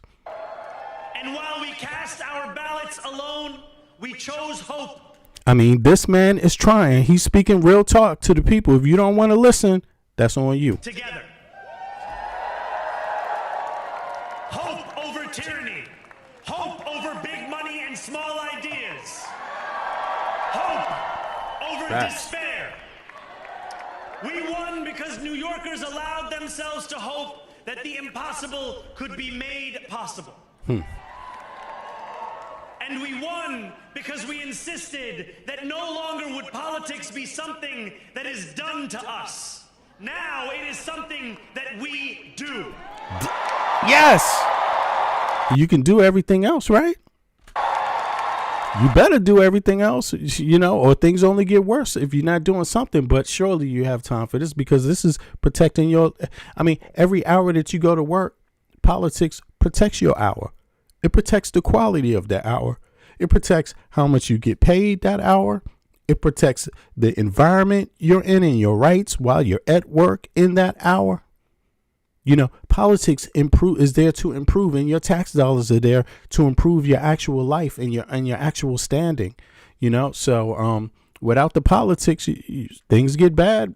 Things get very bad without good politicians. And without people voting for good politicians, and without people believing that when they're voting, they are deserving because it's their goddamn money.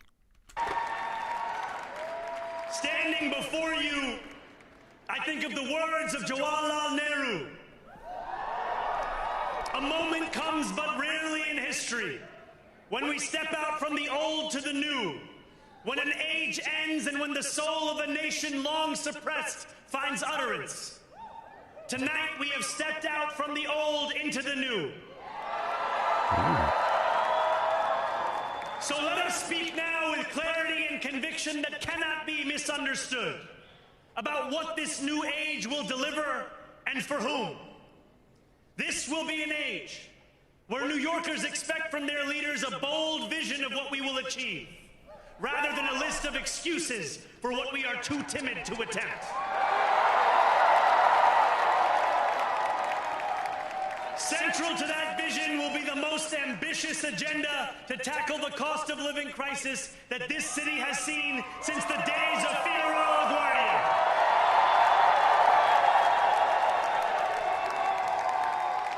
An agenda that will freeze the rents for more than 2 million rent-stabilized tenants. Make buses fast and free. And deliver universal child care across our city. Why not? Years from now, and I'm going to tell you, if New York doesn't do it, California will. If New York doesn't do it, California will. So if there's any New Yorker naysayers, guess what? You can be, second, third, or fourth, or fifth, or sixth, or seventh, or whatever to Cali, because Cali voters are very, very progressive, and the state is actually using a lot of their tax dollars on them. Of course, historically that hasn't always been the case, but things can change when people wake up. Our only regret be that this day took so long to come. This new age will be one of relentless improvement. We will hire thousands more teachers. Yo, Robinero, you're right. It's not just American healthcare funds all medical research around the world. No, it's not that. It's the actual government.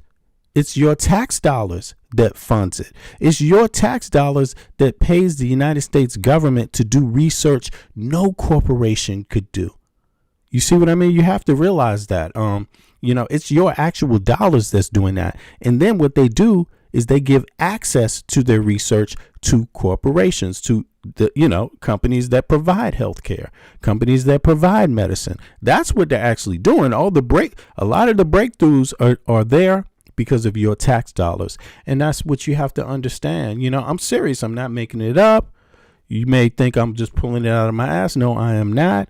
It's the facts, and it's the facts about the United States of America, you know? So it's your tax dollars that's doing it. You have to understand what 350 people do in one democracy when they're all paying taxes. That's what it does. You lead the world. But make no mistake about it.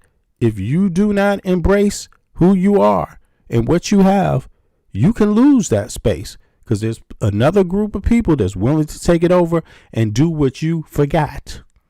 You see what I mean? There's other people that's sitting back outside saying, damn, American people don't even know who the fuck they are with what they got. And they don't even demand better by the government. They don't even want fucking health care for their tax dollars. And you pay a whole lot of taxes in the U.S. And what do you get for it? A whole lot less than every other Western country. That's really what it is. You take home less money after you pay your taxes and your expenses. That's the American lifestyle. You don't get anything really for you. 50% of your taxes goes to shit that affects your life in a positive way. The other 50 is to somebody else that don't even like your ass, that looks at you like you're vermin. You know, like straight up, man. Soon as you outside of the United States, more percentage of the tax dollars collected is used on people's everyday things that improve the everyday taxpayer's life. That's facts. If you don't know it, you need to research it. But if you don't know that, it's kind of like you don't really know the value in what you could have as an American, too. So We will cut waste from a bloated bureaucracy. you need something to compare yourself to. Tirelessly to make lights shine again in the hallways of NYCHA developments where they have long flickered. Safety and justice will go hand in hand as we work with police officers to reduce crime and create a department of community safety that tackles the mental health crisis and homelessness crises head on. Yo, this man gave an hour-long acceptance speech. This is an hour. It's still half of it is still not even done. It might be longer. Excellence will become the expectation across government, not the exception. In this new age we make for ourselves, we will refuse to allow those who traffic in division. Or maybe it's more like 35 minutes. Sorry about that. But he's speaking facts. It's a beautiful speech. And hate to pit us against one another. What? I told you I like this guy, man. This is a key right here. Excellence will become the expectation across government, not the exception. In this new age we make for ourselves, we will refuse to allow those who traffic in division and hate to pit us against one another. That is key. That is key. That is exactly what they use to hold down American people, keep them confused, and keep them from focusing on the right things. Just that little thing right there. That is what stops everything else from happening, and that is what has stopped everything else from happening before, when it could have been happening much better. You know, that is the key element right there. And these wealthy people that have been backing Trump, they know it. You know, the enemies of the United States of America know that. They know that, hey, if you can always throw out a trope to create division, a racial trope, any kind of bigotry, just throw it out there and make that something people have to constantly focus on. Well, then you can divide the American people, and then they're weak, and then they can't fight back. Then they can't protect themselves. Then they turn in on each other. It is what it is. In this moment of political darkness, in this new age we make for ourselves, we will refuse to allow those who traffic in division and hate to pit us against one another. In this moment of political darkness, New York will be the light. Here, we believe in standing up for those we love. Whether you are an immigrant, a member of the trans community, one of the many black women that Donald Trump has fired from a federal job, a single mom I'm still waiting for the cost of groceries to go down. Or anyone else with their back against the wall. Your struggle is ours too. And we will build a city hall that stands steadfast alongside Jewish New Yorkers and does not waver in the fight against the scourge of anti-Semitism. Where the more than 1 million Muslims know that they belong. Not just in the 5 boroughs of this city, but in the halls of power. Hey, Tizzy, all I could say to your negative critique of your own life and of the U.S. is that if a 34-time felon, best friend of the country's most prolific pedophile sex trafficker could do it, then he can. Don't be so harsh on positivity. If the most clownish individuals that don't really give a shit about nothing but just stealing money could do it, could have an impact on the country, then so can he. No more will New York be a city where you can traffic in Islamophobia and win an election.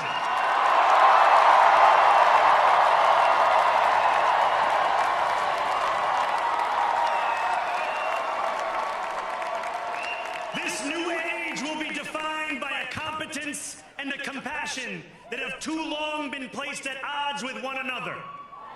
Yep. We will prove that there is no problem too large for government to solve and no concern too small for it to care about. For years, those in City Hall have only helped those who can help them. But on January 1st, we will usher in a city government that helps everyone. Now, I know that many have heard our message only through the prism of misinformation. Tens of millions of dollars have been spent to redefine reality and to convince our neighbors that this new age is something that should frighten them.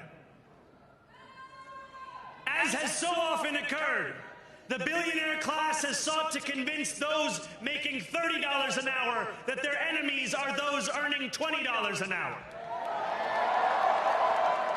They want the people to fight amongst ourselves so that we remain distracted from the work of remaking a long broken system. We refuse to let them dictate the rules of the game anymore. They can play by the same rules as the rest of us. Together, we will usher in a generation of change. And if we embrace this brave new course, rather than fleeing from it, we can respond to oligarchy and authoritarianism with the strength it fears, not the appeasement it craves. Bottom line is anybody could do better than Trump. If you can't do better than Trump, it just means you're not trying, because Trump is not trying anything. He doesn't have to try, you know, and he's shown that. And, you know, also, if you're so against this guy right now in these moments in the United States of America, something's actually wrong with you. That's really the issue. After all, if anyone can show a nation betrayed by Donald Trump how to defeat him, it is the click the like button, y'all. city that gave rise to him. I mean, you know, you do have to be reasonable to have positive things happen to your ass. Hold on, who said this again? Let me see something. Who said this again? Somebody's so hating. Good damn, man. You guys love pedophiles and love criminals. You love getting your money robbed from you. Love being knocked upside the head, called a bitch. Your family being called nothing but vermin. Give me the taxes out. Some of y'all love being treated like slaves a little too fucking much, man. Yeah, are you a troll? I mean, I don't know. If there is any way to terrify a despot, it is by dismantling the very conditions that allowed him to accumulate power.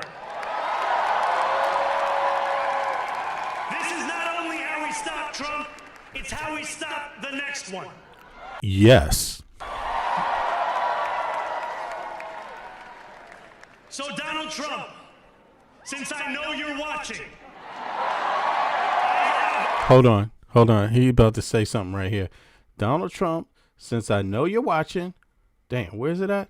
Let me see something. He's right here. Yeah. I gotta make his face a little bigger here so everybody could see it. I want to see his face when he say this part. So Donald Trump, I know you're watching. Now let's go.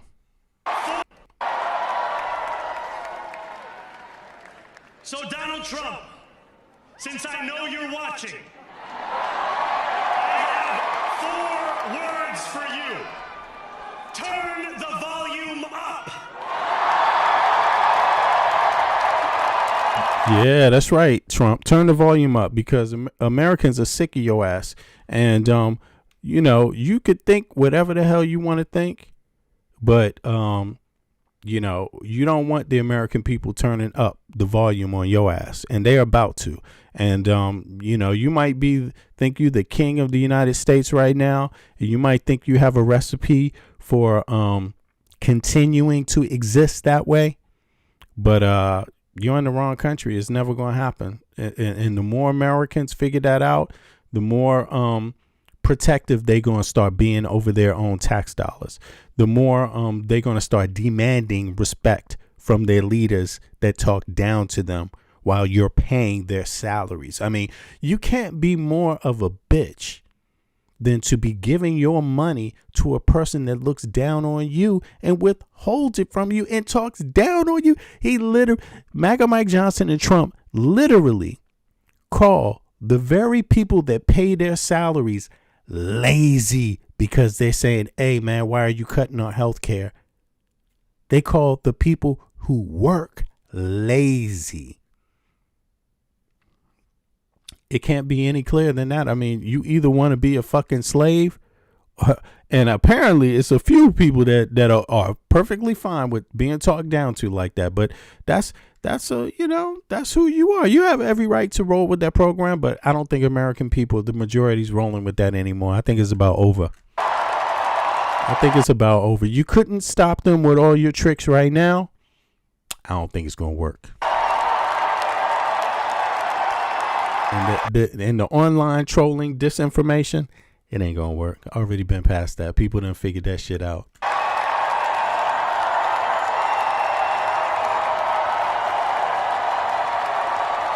More people gonna vote. More people going to be knocking on congressional members' doors that are Republicans saying, impeach Trump now, goddammit. Senators, too. Impeach Trump now, goddammit. More. It's only going to increase. We will hold bad landlords to account because the Donald Trumps of our city have grown far too comfortable taking advantage of their tenants. We will put an end to the culture of corruption that has allowed billionaires like Trump to evade taxation and exploit tax breaks. We will stand alongside unions and expand labor protections because we know. Damn, he's taking it to Trump. Donald Trump does. That when working people have ironclad rights, the bosses who seek to extort them become very small indeed. Yo, he got Trump's number. A city of immigrants, a city built by immigrants, powered by immigrants. Let me hear that again. In a city of New York will remain a city of immigrants, a city built by immigrants, powered by immigrants. And as of tonight, led by an immigrant. Built by immigrants. New York will remain a city of immigrants, a city built by immigrants, powered by immigrants. And as of tonight, led by an immigrant.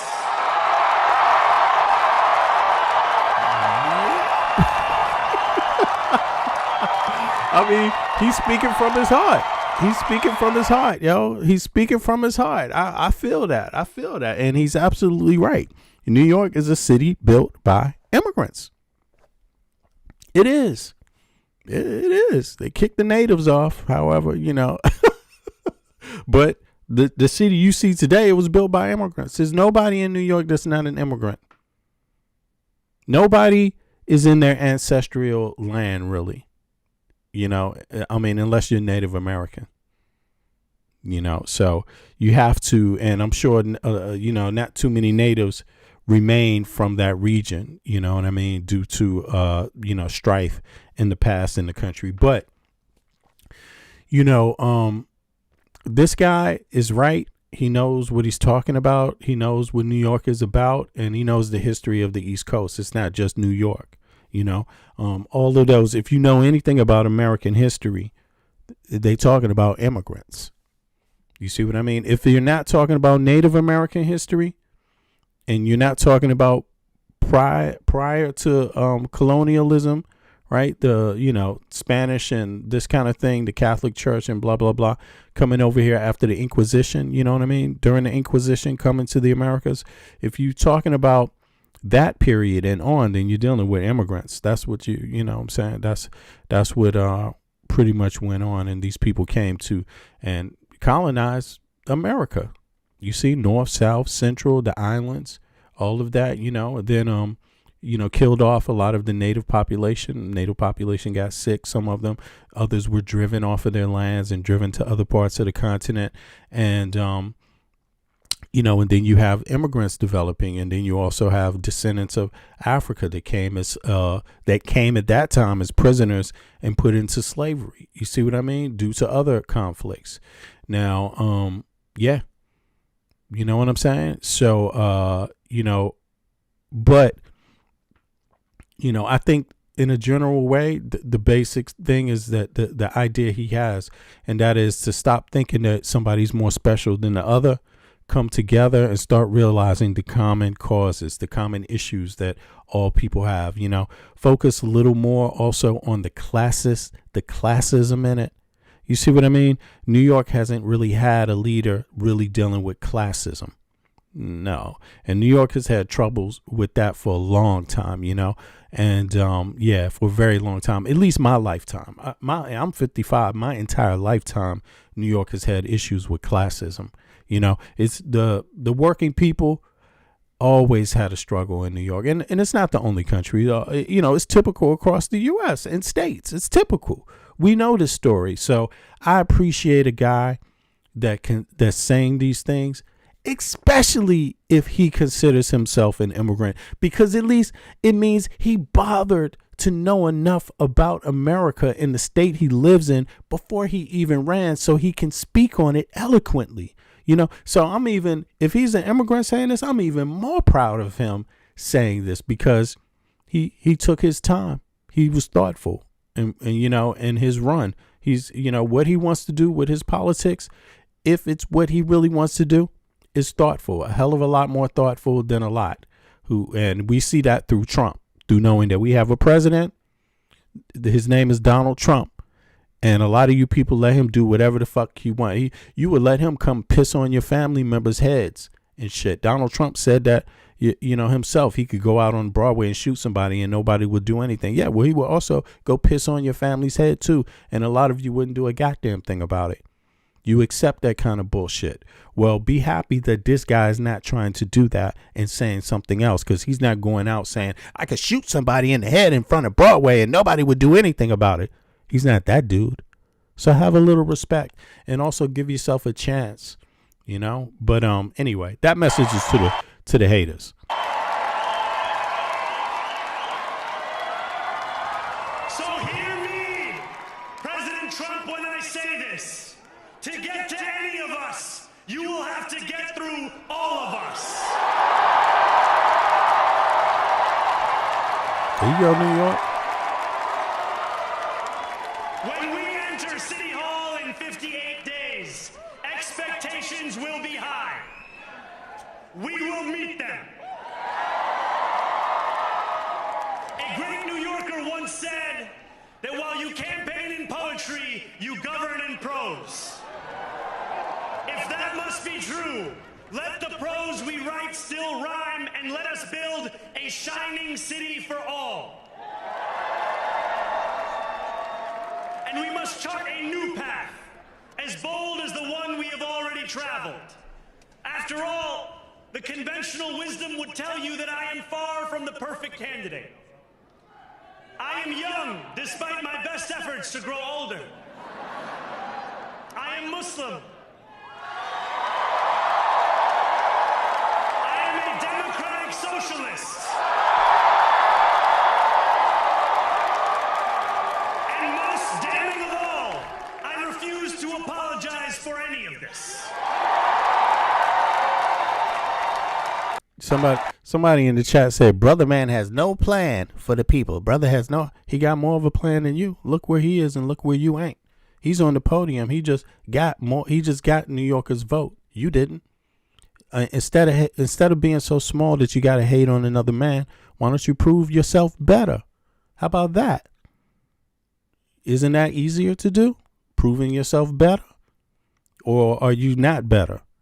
You know, you can't have it both ways. You know, when you see a better man, shut up and learn something. Otherwise, do something better. But right now, if you in the chat hating on this dude, you just a hater. That's nowhere near better than what he's done. He's achieved way more than what you've achieved, you know, especially if he wants to do something.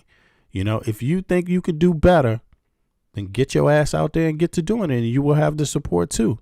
But I don't think you do, because you need to learn how to do that part too. That's part of doing it better, you know, getting your base, getting your support, you know. And yet, You got to hit the streets and ask for it. tonight teaches us anything, it is that convention has held us back. We have bowed at the altar of caution, and we have paid a mighty price. Too many working people cannot recognize themselves in our party. Damn. And too many among us have turned to the right for answers to why they've been left behind. Yeah, do me a favor. Click the like button, y'all. Thanks to the listeners out there. Damn, I got like, what is this, 10,000, 11,000 views? I appreciate y'all. We will leave Click the like button and subscribe. mediocrity in our past.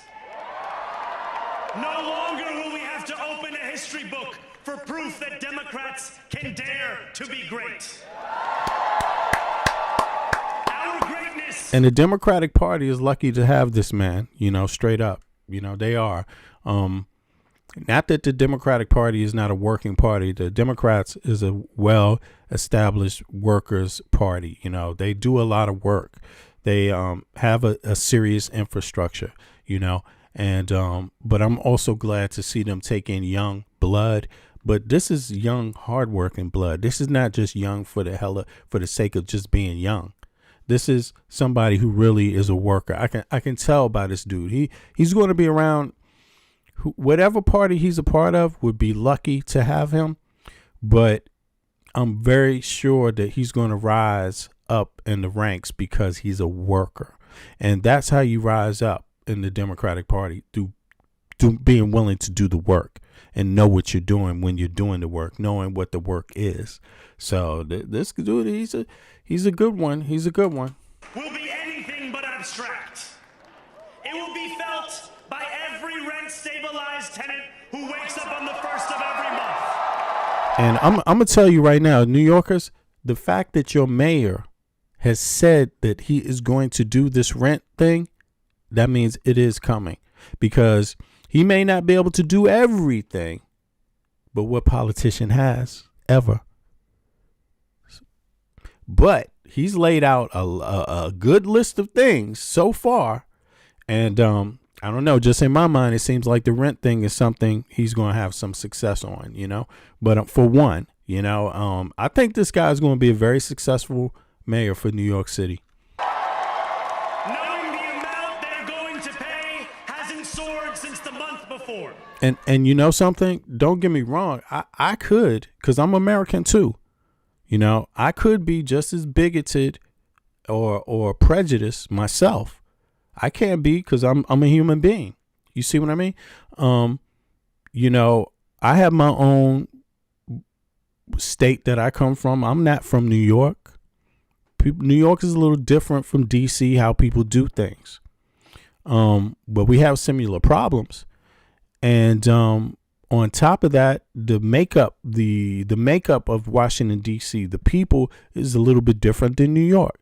So we have some slightly different ways, right? So I could be prejudiced. You know what I'm saying? For a number of reasons. New Yorkers can be prejudiced. Shit, in the year 2000, 9/11 happened. New Yorkers were looking for blood. You know, New Yorkers were looking for blood. And now 25 years later, this guy is the first Muslim mayor, of New York. That kind of shows you New York has come a long way since 2000. New York has come a long way since 2000, and that's not an easy thing for people to get past. So I'm very sure that they New Yorkers are still New Yorkers, and if there was something that wasn't very, very New York about this guy, New Yorkers wouldn't have it. It's just that simple. You can't get a landslide from New Yorkers that way. And it's the same thing in D.C. D.C. people don't just vote for anybody. You see what I mean? Nobody around the country, unless you're MAGA. If you MAGA, you vote for any goddamn body. Yo, they voted for MAGA Mike. What the hell he doing for them? Nothing. They voted for Trump. Trump is whipping ass. Stealing all their fucking tax dollars. MAGA people just said, here, Trump, take my money. They were like, we gonna get rid of the immigrants. Trump brought some fucking immigrants. Elon Musk, his wife, all this shit. You know what I'm saying? He's selling, he's taking gifts from Qataris. He's about to give people a military base in the mountain in the center of the U.S. and shit. These people talking about, they ran on the platform of get the immigrants out. Well, okay, what kind of immigrants you talking about? Because Trump will take any immigrant with $1 million overnight. He don't care if they're rapists. He doesn't care if they traffic slave and kids. He doesn't fucking care. He doesn't care if they washed money for Al Qaeda. Okay? Trump does not care. And again, if all you have to do is, all you have in your heart is worry about who this man is, something is wrong with you. Because look who your fucking president is. You got some nerve even critiquing this guy. This guy. Oh my goodness. Yo, my Dami, thank you, man. Thank you. Thank you so much. It will be felt by each grandparent who can afford to stay in the home they have worked for, and whose grandchildren live nearby, because the cost of childcare didn't send them to Long Island. Now, I can tell this guy is out to make a point. He's out to make a point. And I think what his point is, one of his points is, number one, he knows that he's Muslim, and he knows he carries that term on his back. And I think he's about to show people that he's in his way, in his own way. I think he's about to show people that it doesn't pay to be prejudiced, because I think this guy is going to do all the right things for the people that voted for him. Like, I think he's going to deliver. And I think, he has an incentive to do that. Also, it's an incentive because he's already got that badge on his back. Think about this. You could be Cuomo. He was Italian, right? What is Cuomo? What's his background, y'all? Tell me. Hold on. Let me see. Also, I'm about to flip over. I just wanted to hear his speech, but let me see something. What ethnicity is Cuomo? Let me see here. Did I spell Cuomo right? Yeah, I did. Okay. Let me just Andrew Cuomo, right. New York City? Yeah. New York, governor of NYC, right? Let me see here. Hold on, man. He's Irish. Okay. It says, no, hold on. Not Cuomo. What the hell? Hold on, man. Damn, what is this? What is Cuomo's ethnicity. Damn, what are you telling me about everything else that I want to know? Okay, he's Italian American. Okay, I got that right. So listen, the bottom line is like Cuomo's Italian American. I mean, he's had some time in government. You know, people had a chance to know what he's about. Eric Adams, people had a chance to know what Eric Adams is about too, right? And I think this guy is about to show you that Cuomo, Eric Adams is part of the corruption in New York City, period. I think he's really about to show you that. And I think he's about to show you a real difference from that, a stark difference between what it's like to have a leader of a state or a politician that is corrupt versus what it's like to have a mayor that isn't corrupt, and how that's going to feel to the American people, how the difference in how you will be treated by your government. I actually think he's out to do that, you know, but then again, he's just a man like everybody else. So I'm sure there could be he might come with some flaws, but I'm impressed with him. I don't see it. I'm pretty good at seeing somebody's heart, reading body language, you know, and again, New Yorkers voted for this guy, you know, so that means New Yorkers, they know the difference themselves, and they tired of corrupt people, man. And this is a moment for New York. Everybody should be happy, no matter what your ethnicity is. That's bullshit. You know, the regular average Joe of New York should be happy, and the underclass should be happy, because like he said, the underclass still matter. They still matter. They're still New Yorkers. You know what I mean? And the everyday people in the underclass have to have a day also. It cannot only be for the rich in New York, you know? So I like this guy, man. Let me see something. All right, it's about to end. Let me see.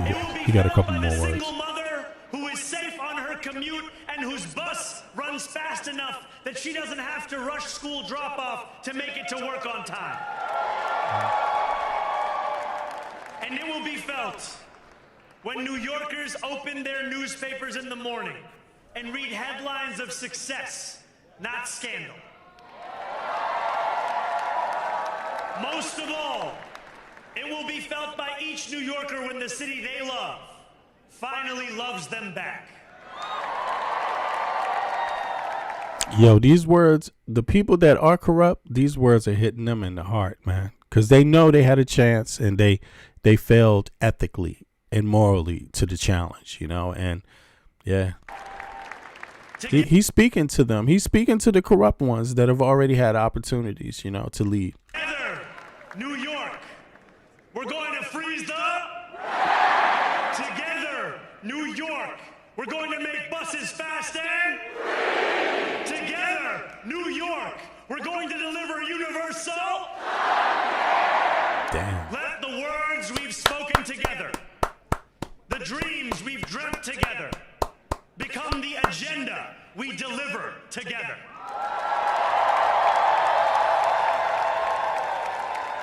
New York, this power, it's yours. This city it's yours. belongs to you. Thank you. Dominating, illustrating, descriptive giving, adjective expert. That Tila Rock joint. It's yours, New York. Damn, yeah. He said that shit. Hold on. This power, it's yours. New York, Ooh, this power, it's yours. it's yours. Yeah, okay. So, damn, that was Mom Donnie. I love the speech. The dude is dope. I'm very surprised to hear that he speaks that eloquently. I have not been following his campaign, so I didn't even know. I've heard him speak a few lines here and there in the media, but I never really followed that deeply. I know he's been doing some work though. Now because a person that does that much work, he outshined everybody else. Period. He was everywhere, you know, and but I was really happy to sit and listen to my first speech by him. It gave me a good idea of where his heart is, I think. You know, he seems like a very sincere, serious person, And I think his speech was very tactical because he knows the type of mindset that is a defeatist mindset, and he knows why that mindset exists. And he's got a pretty well-rounded idea of what he's up against, and he seemed to directly speak to that in his speech, in an eloquent way, in a masterful way. I like his style of speak, and he's a sharp individual. I think New York is very, very lucky to have a politician, a person like him, be mayor. Of course, mayor's not governor, mayor's not senator, mayor's not congressional member, but a mayor is a mayor of a city. You know what I'm saying? But New York is a big city, and it can be the leader in the U.S. It can be, yeah, it is, and it has always been in many ways. But New York is also an old city, a lot of dynamics to it, and I think they need somebody with a fresh, positive mind to make it modern, right? And to make it new again, and to make it work for the people. That newness to be something that embraces just the people. You see what I mean? The actual people, that embraces people. And I think New York can really, really do that once you get a hold on the corruption. There's been a lot of corruption in New York, and corruption has run the day, sadly enough. But I think New Yorkers got to start thinking globally, man. When you think globally, you don't need to, steal from your own people, number one. You know what I'm saying? That doesn't have to be the focus of your wealth. You can think big. Goddamn, New York. You know what I'm saying? Anyway, let me just see what the news really had to say real quick about this. 4 years ago, I want to see the data. They're going to go over some of the elections where people won. There's Democrats been sweep. They ran the floor today, but I'm not celebrating. But I'm glad people get a little bit of acknowledgement for their hard work, because folks deserve it. This wasn't easy. This wasn't for free. And you had to get up off of your ass to do this. You can't sit back on Twitter fingers and be a hater and get this kind of shit accomplished. No. You got to spend your time in the street. You got to spend your time not talking about what somebody else can't do or ain't going to do. You got to get out on the street and talk about what you going to do and get people to believe in you. That's harder. That takes real work. So let me just hear what the Dems been up to tonight. Kamala Harris is the Democratic nominee for president, underperformed Joe Biden by can't have that music though. 400. Tonight, Mikey Sherrill, the Democratic nominee for governor, wins easily, somewhat handily, somewhat. Okay, who is this? Mike who? And a margin of victory. Mike Sherrill won. Okay, what state is that? Let me see something. Let me make this a little bigger. I see I messed up. Hold on. Let me fix this on the screen. I see folks can't even see this. Now, who the hell was that? What did they say?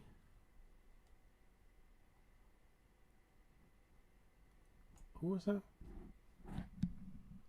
That's Mike Sherrill. What state is that? What state is that? If y'all know, let me know. Is that Virginia or is that? Let me see in the chat. What state is that? What state is this? Sorry about that. I'm missing the chat, y'all. What state is this? Damn, I got to scroll all the way down. Let me know what state this is. All right, let me. I'm going to turn it up. Hold on. I think the music is saying, quote, Trump wasn't on the ballot. Right. He is citing. Now, this is sucker-ass Trump's response to getting run on the floor tonight. This is Trump for you. Unnamed pollsters saying. Oh, shit. Y'all can't see that? There we go. Saying, quote, Trump wasn't on the ballot and shutdown were the two reasons that Republicans lost elections tonight, which really falls in line with what I heard from Trump senior aides at the White House today, who said, look, off-cycle elections are what they are. We ate tonight, which. So Republicans are projecting defeat, essentially, through their projection. They want to tell you what this election was about when they lost the motherfucker, when they got the floor ran. So they want to tell you that, nah, this is not that people are fucking fed up with Trump. No. Of course it wouldn't be that. Why would it be that? This is about the shutdown. No, this is about all your shit. This is about all your shit, Trump, you, Elon Musk, all of you mother MFers. All of you guys, you're crooks, you're criminals. You're pathetic. No one respects you in the world. You have to kill people to get anyone to respect you. If you didn't have the power of killing anybody, no one would respect you at all. You are hated. The entire Trump administration is hated. When you got Marjorie Taylor Greene out there breaking you off something every goddamn day, and she's not even having it, she didn't even run in an election, and you get the floor swept. You know what I'm saying? That's what time of day it is, and that's only happening because you are hated, Trump. Which really falls in line with what I heard from Trump senior Phony aides ass at the White advisors. House today, who said, "Well, it's not about that. Let me tell you what it's about. Even though we just lost the whole night of elections, you know what I'm saying? But we're going to tell you it's not because people hate us. No. It's because of the shutdown. Really? Yeah, the shutdown a little bit, but damn, there's the tariffs." Also, there's attacking our allies. There's that also. There's bombing boats without even any type of evidence to prove anything, not even attempting to show. It's sending ICE and the military out into towns in the USA to harass people. It's the fact that, you just went off and while the government is shut down and people are having a hard time, you just went out and had a big ass party with strippers in Mar-a-Lago on TV and just laughed it off. It's about the fact that you kick it with desperate leaders, people that are enemies of the United States of America, Putin, people that want the downfall of the United States of America. You let them play you like a weakling. We hate all that shit. look, off-cycle elections are what they are. We don't view this as a direct referendum on the president and his performance. Oh, yes, we fucking do. This is his cabinet. We don't view it as a direct referendum. Oh, yes, we do. The White House today, who said, look, off-cycle elections are what they are. We don't view this as a direct referendum on the president and his performance. They also suggested that perhaps Democrats were dragging out the shutdown because they're acknowledging that it is hurting Americans and dragging out the shutdown. So people's health care don't matter, huh? What good is it if you open it up and then people get kicked out of their houses because their health care went up 2, 3, and 4 fucking 5 times, and you still giving tax breaks to people, even though, by the way, y'all, did you know the US dollar is about to fall? Did you know that? Did you know there's about to be a bubble? What do you think is about to happen? And Trump is talking about just pass a clean CR. Yo, man, you ran the country into hell. The dollar has dropped like 10% in the last month. Just 1 month. Shit is looking really, look, I'm telling you. If you impeach Trump now, it would be very, very good. If you wait, every month herefrom is going to cost you dearly. It's not 2 months into his election anymore, into his presidency. It's not 3 months anymore. It's not 4 months anymore. It's not 5 months anymore. You may have been able to curtail some of this shit with 5 months. No, this is 8 months now of pure, utter incompetence and destruction. Something economically bad is about to happen to the United States of America. Like, I'm not trying to scare people. This is what the analysts say. Even the U.S. analysts are saying a bubble is about to burst. And the reason why is because money's not circulating. And why is it? Because Donald Trump is firing hundreds of thousands of federal workers and started on day one. At the same time, he put up tariffs against all the allies on day one. At the same time, he's scaring people with ICE so that they don't even want to go outside and go to a fucking local restaurant on day one. Yo. At the same time that he's what? What else is he doing? Yo, I mean, what hasn't he done fucked up? At the same time that, a hurricane can hit and he's not going to help you rebuild so your state can make more money again and help pay some of the bills. Nope. Yo, there's about to be a bubble. Could have harmed these races. But our exit polls, Major, tell a different story. In Virginia, when asked the question, was Trump a factor in your vote, 52% said yes. And what about the damn Epstein files? In New Jersey, same question, 51% said yes. In California, and we'll get to that. We will. We will. The answer was 58% yes, Trump was a factor. Now, in New York City, it was only 38% yes, 59% no. But whether he's directly on the ballot or not, he is there, right? Because people are thinking about his policies, especially, I'm thinking. All these goddamn people capped for him. All of them capped for him. All of them made excuses. All of them said the same exact thing. American people, you ain't shit. Stop begging. Stop begging. Stop begging us. This is our money. Give us your tax money and stop begging us for any help. Thinking about Virginia, that's what he treated American people like that. Gaslighted them. Extremely high percentage of federal workers. So they have been directly impacted by Trump's policies, by DOGE, by this shutdown. And we don't know exactly how the Trump factor weighed in, but certainly, again, our polling shows that it did. And what all of us know is, by design, President Trump is a relentless and regular force in American political life and conversation. So referendums come as they come, when ballot boxes are opened and people stand in line to cast their ballots. Robert, hold on just 1 second. Because this is a dynamic situation, we left Leslie Sanchez almost mid-sentence to go to a projection call for the New York mayor's race. I want to bring back Leslie Sanchez and political contributor and Democratic strategist Chuck Rose. Yo, Eric said we're going to be eating crab legs. Snap. Woohoo. You know what? I might order some my damn self, Eric. Thank you for that. That was an excellent idea, bro. Chuck will get you in a second, I promise. But Leslie, carry on. Let's not overreach, though, on this New Jersey and Virginia election cycle. I'm going to order lobster. There are two states that Somebody said eating crab legs is...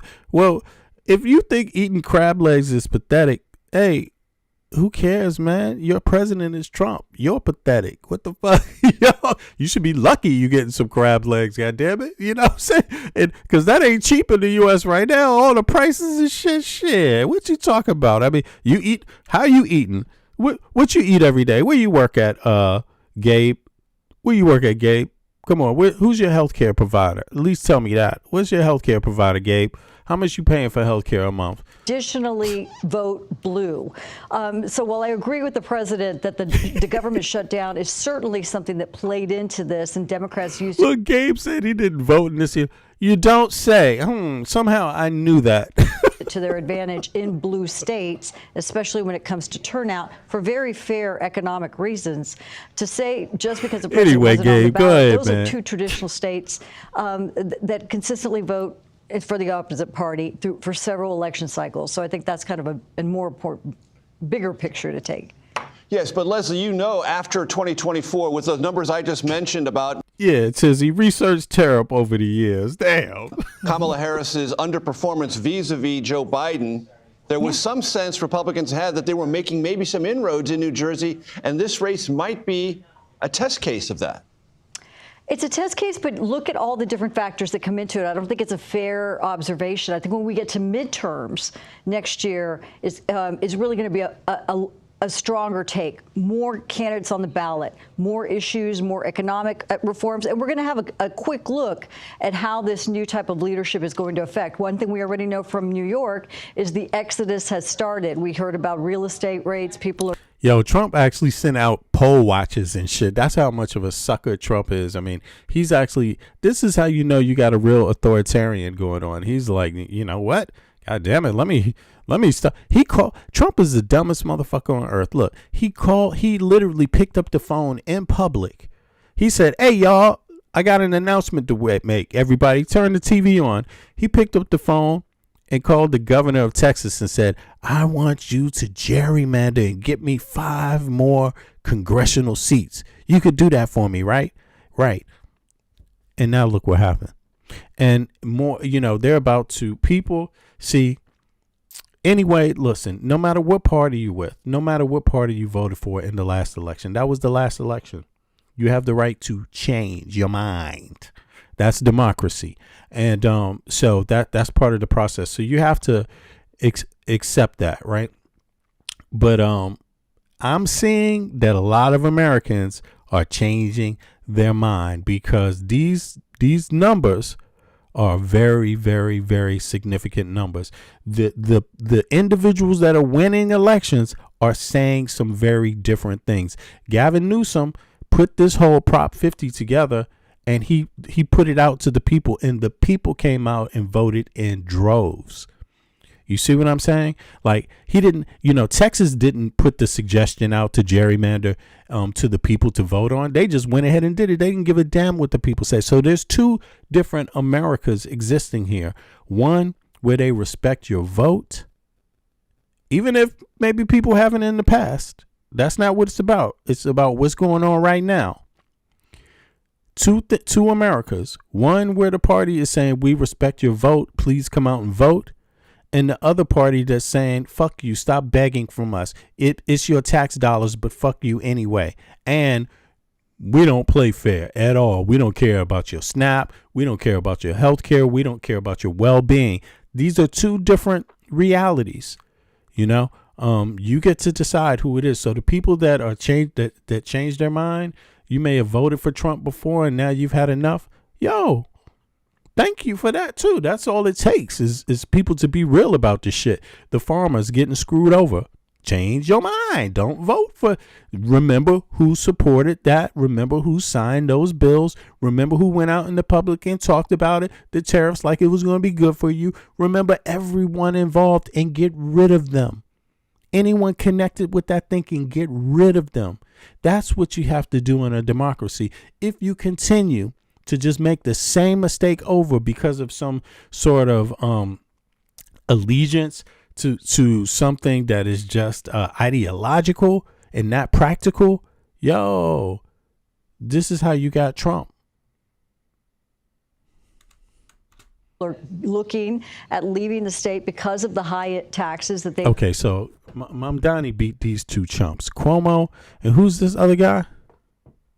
Sliwa. Man, how many goddamn times has he been running for office, man? I was like a teenager when this dude was running the streets. Wasn't he like one of them? What did they call those in New York? The what's the name of that group? The something. They used to be on the trains trying to keep the trains safe. What's the name of the group? Anybody remember that in the chat? The something. What is the name of that group? It's some like teenager organization, some young adult organization. They used to quote unquote make the subways of New York safe. I forget their name, but this guy's still out there, man. This shows you New York is the biggest city in the country.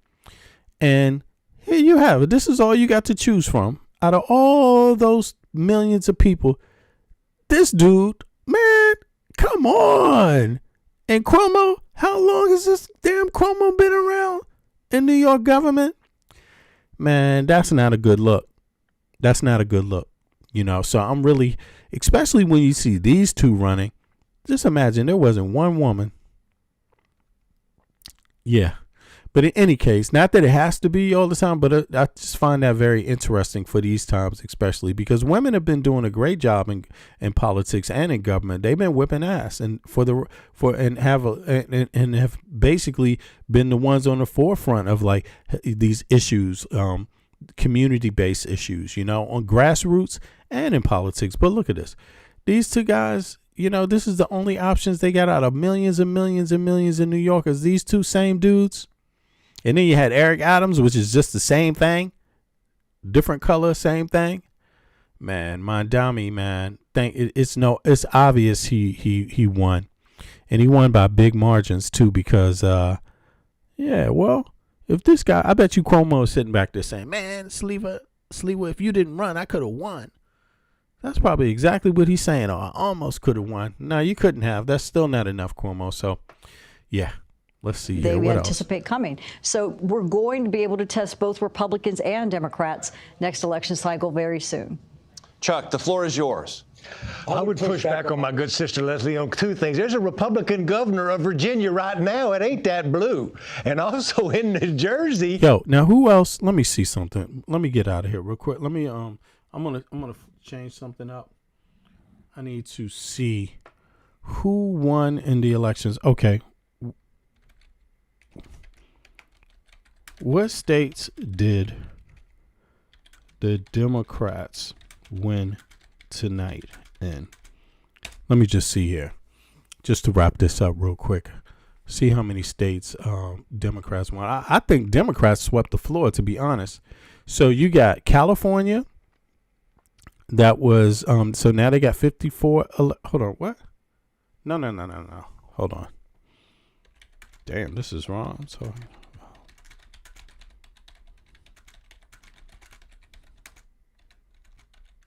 Last 24 hours.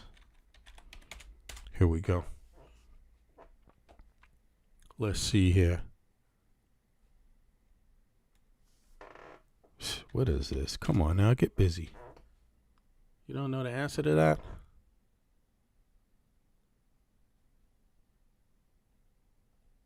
Okay, let's see here.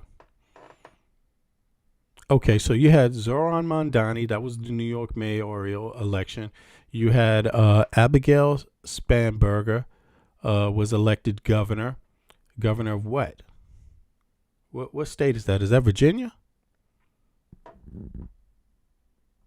Let me see something. Is that Virginia?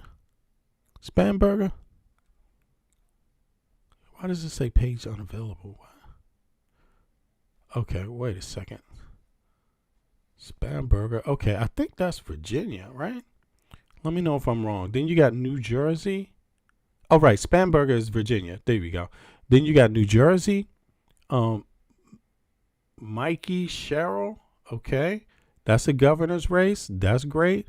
And that's also great for protecting your damn rights, because that's what's, when you're dealing with the federal government, the governor is the head of the state. So, that's going to be key, especially dealing with somebody like Donald Trump, who likes to, just trample on the Constitution. If you would like, I can pull a full list of all. Yes. Why didn't it just do that from the beginning? Let me see here. Yo, thanks everybody for coming out and watching these speeches.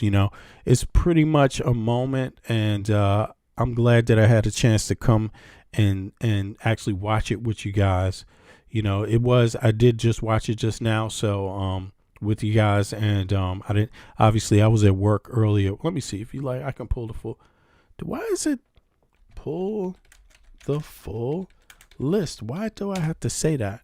Yeah, and it was an interesting moment. I really want to give my respect for the people that's been out there demonstrating, the people that's been active, fighting in the courts against Trump, and the people that have been active in the grassroots getting others, elected, better civil servants elected, because none of that is for free. All of that takes your time and energy.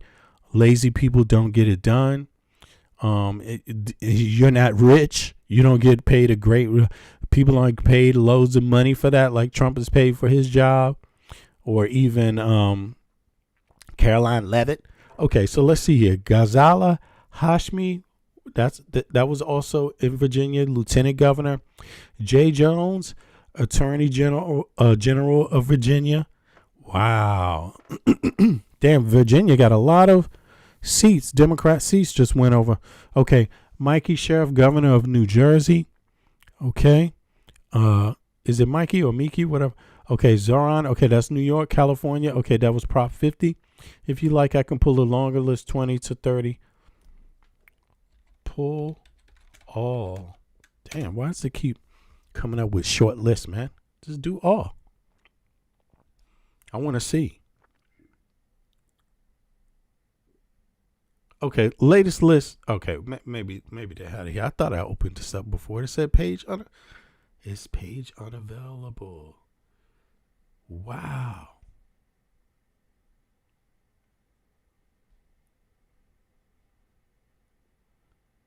Why can't it pull? I don't get why I can't pull that. Let me see something. Let me look at the chat, see who else won.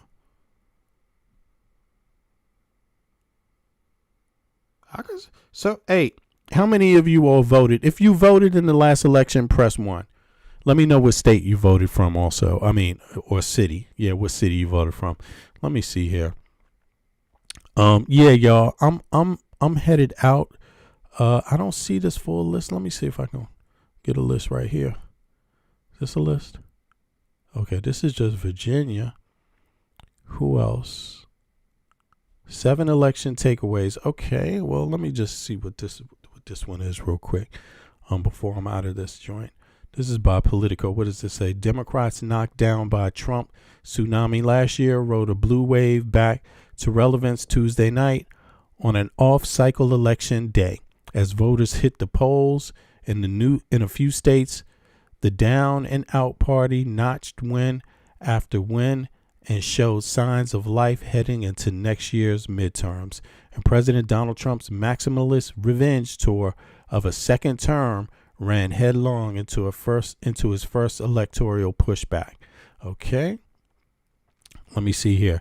They opposed the New Jersey elevating rep Mickey Sherrill by double digits. Okay, over 3-time Republican candidate Jack Chiatarelli, returning the same party to power 3 terms in a row. For the first time since 1961, they opposed him in Virginia, where Abigail Spanberger flipped the governorship and retook the excerpts and suburbs. Okay. And they opposed him in California, where Gavin Newsom, the redistricting ballot measure, passed easily, perhaps vaulting him into the role of putative opposition leader. Okay. Is that what people think? I mean, I think Gavin definitely can, but he's definitely, he looks like it. That's for damn sure. But I don't want to count out people too soon. And at the end of the day, it's for me, it could be a number of people, but I think the Dems have good people. But, you know, when it comes to elections, that's a little different because you need people that resonate. But resonating is how you speak and how well you are quick to jump, how quick you all on the court. It's like a competition, but that's not the same. That doesn't mean others don't have the competence to lead and to really do the work that needs to be done in that way, yeah. Heading into the midterm elections, Democrats show signs of rebuilding and shoring up their battled coalition following last year's sweeping setbacks. Okay, they said that already, but I want to know where all the victories were. Let's see here. Okay, Trump was an asshole on Truth Social. We get that. We know that. That's how it is every day of the week. Nothing new there. He probably threatened to blow some people up, threatened to throw some people in jail for voting. Okay, blah, blah, blah. Then he's going to go off to a shindig tonight and spend. Did you know Trump already this year has spent over $60 million golfing? Just golfing. That's your taxpayer dollars, by the way. I'm sure you guys are rich out there. You MAGA folk are real rich, I hear. That's why y'all need SNAP. But let me see here. Okay, Newark. Okay, let me see here. Exit polling also showed Sherrill with the large margins among Black, Hispanic, and Asian voters. Demographics. National Democrats spent millions of dollars to re-engage during the campaign. Yeah, but Trump is the best campaigner for that because he got ICE out there harassing people. I mean, Trump is he's made sure single-handedly that all minorities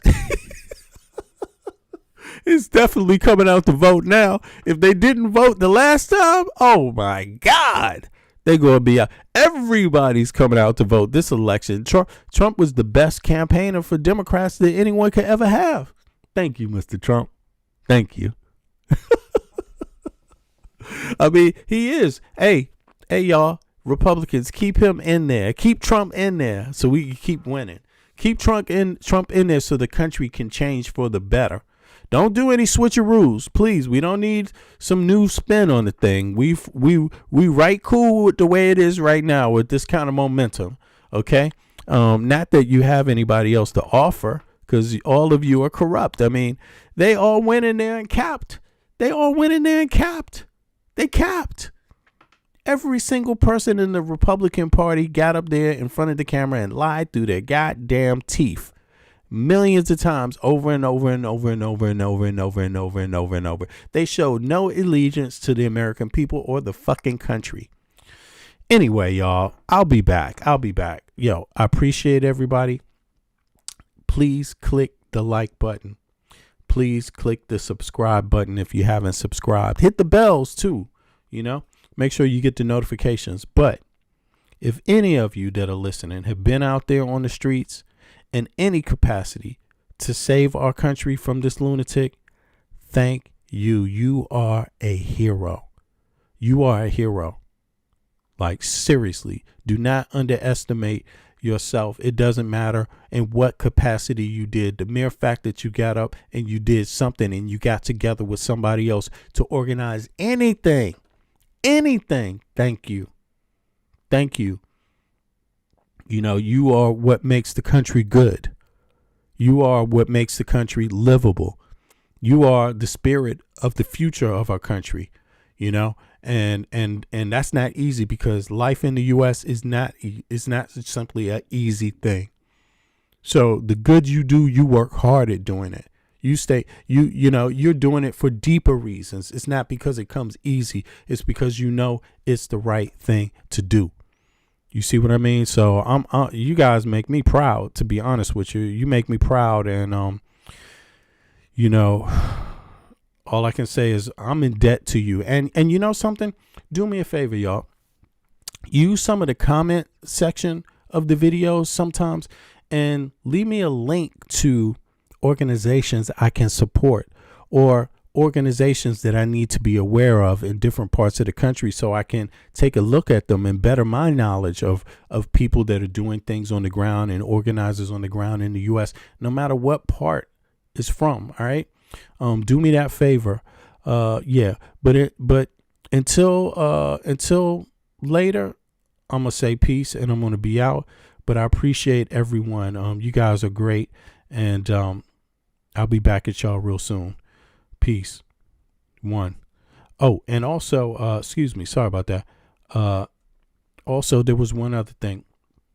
Let me know in the chat. Again, if you voted today, put a 1 in the chat. All right. And we take it from there. Peace, y'all. 1. Ladies and gentlemen.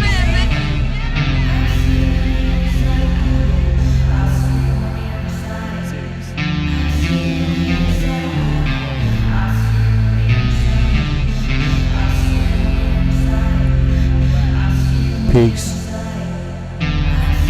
Release the Epstein files. Crime babies looking Freedom for food, USA. starvation, the recipe, people subdued. When the people you trust got it in for you. Deceit is the word of the day and every clue. Don't let it go, it's from the days of old. Time is up, but some still do not know.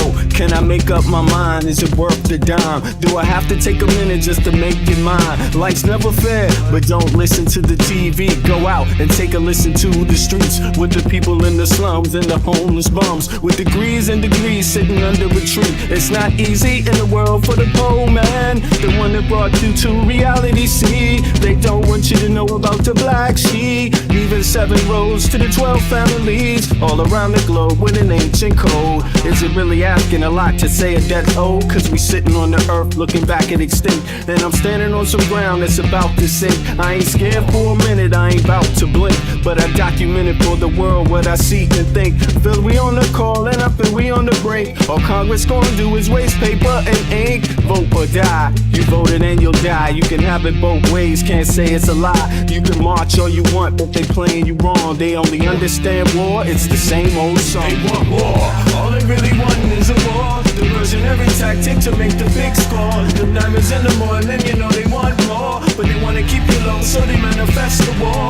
War, all they really want is a war. Diversionary tactic to make the big score. The diamonds in the morning, you know they want more, but they wanna keep you low, so they manifest the war. Like a lotus coming out of the mud with colors, I create envy in those with power but jealous. I unify the poor with my song, the hell with the others. Descended the way they treat indigenous brothers, cause I understand we link forever. They try to hate us even though that we keep it together. I'm not talking about controlling the air or the weather, I'm talking about maintaining the truth, the high endeavor. A rebel drops bombs in the midst of trouble. The free world counterattack and now there's double, but nature gets the shit in the way to settle. If you stop the machine machines for a minute, you might hear, but they won't, cause the TV's whisper in the ear. And capitalism has eyes that don't tear, and they cloud up and get crazy and won't steer. And like an ab, it's hard to get an ass to listen. Living like this is like living in prison. It's hard to keep hope when you're living in prison. The spiritual thoughts, so yes, the mental prison. The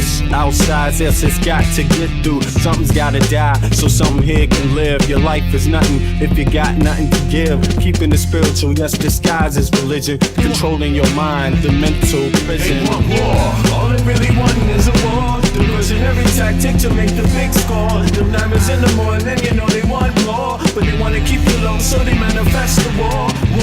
All they really want is a war. Diversionary tactic to make the big score. Them diamonds in the morning, you know they want more, but they wanna keep you low, so they manifest the war.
MC when he bustin', but I just back away real cool, no fussin'. I'd rather go kicking in the streets with the bums and use the knowledge to collect what? Some funds, open a non-profit and build a damn school. And this is the story of how a great king rules. There's many that claim to know the local demographic, but don't have the nerve to tell you the truth. It's tragic, but I do, so sit back and let me spit this shit to you. You feel better when I spit this shit to you. Despite the system trying to clamp down on the people will learn how to stand up to evil. Not evil that's across the globe, that's too far, but evil lies in their own backyard. And fighting, it's not an option, they can't win. The government, it's not supposed to represent sin, but then again they do, and that's a problem. So let's go down and figure out how to solve them. It's not fun being a rapper that can't speak, but we do, yes, and plus we make fat beats. Yo, we smoke weed, break up trees, so listen, bringing fat beats, that is our mission. You wanted to see us, homeboy, shut up and listen. Thelonious and Big Bennett, brother, check the vision. Mentalities of different realities.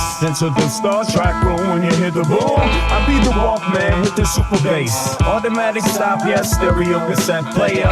With the delayer, freaky lyrical sprayer. Extraterrestrial rhyme sayer. I be the poetical VIC/master of the ceremony. Testimony, won't you come step with me? I'm on a historical journey, kinda like Sigourney. Implore me to represent the attorney that represents my niggas, go figure. Here's the card, they call me Uncle Vigor. Niggas love your blunts, down your liquors. I be the parallel to the fiction. You're fixated on this brother's nature.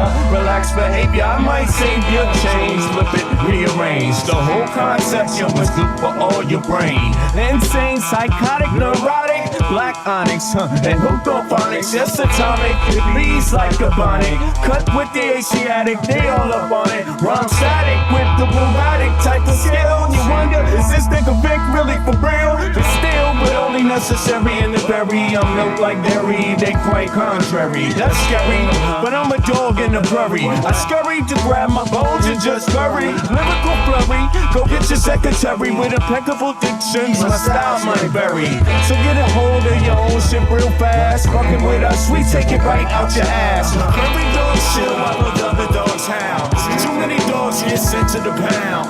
Back on the hill, me and my peeps just lounge. Prairie dogs, we keep it on the down. Splatter, don't like gun splatter. We try to climb the ladder, wicked men get better. They make it like slatter, but it really don't matter. Cause you know we coming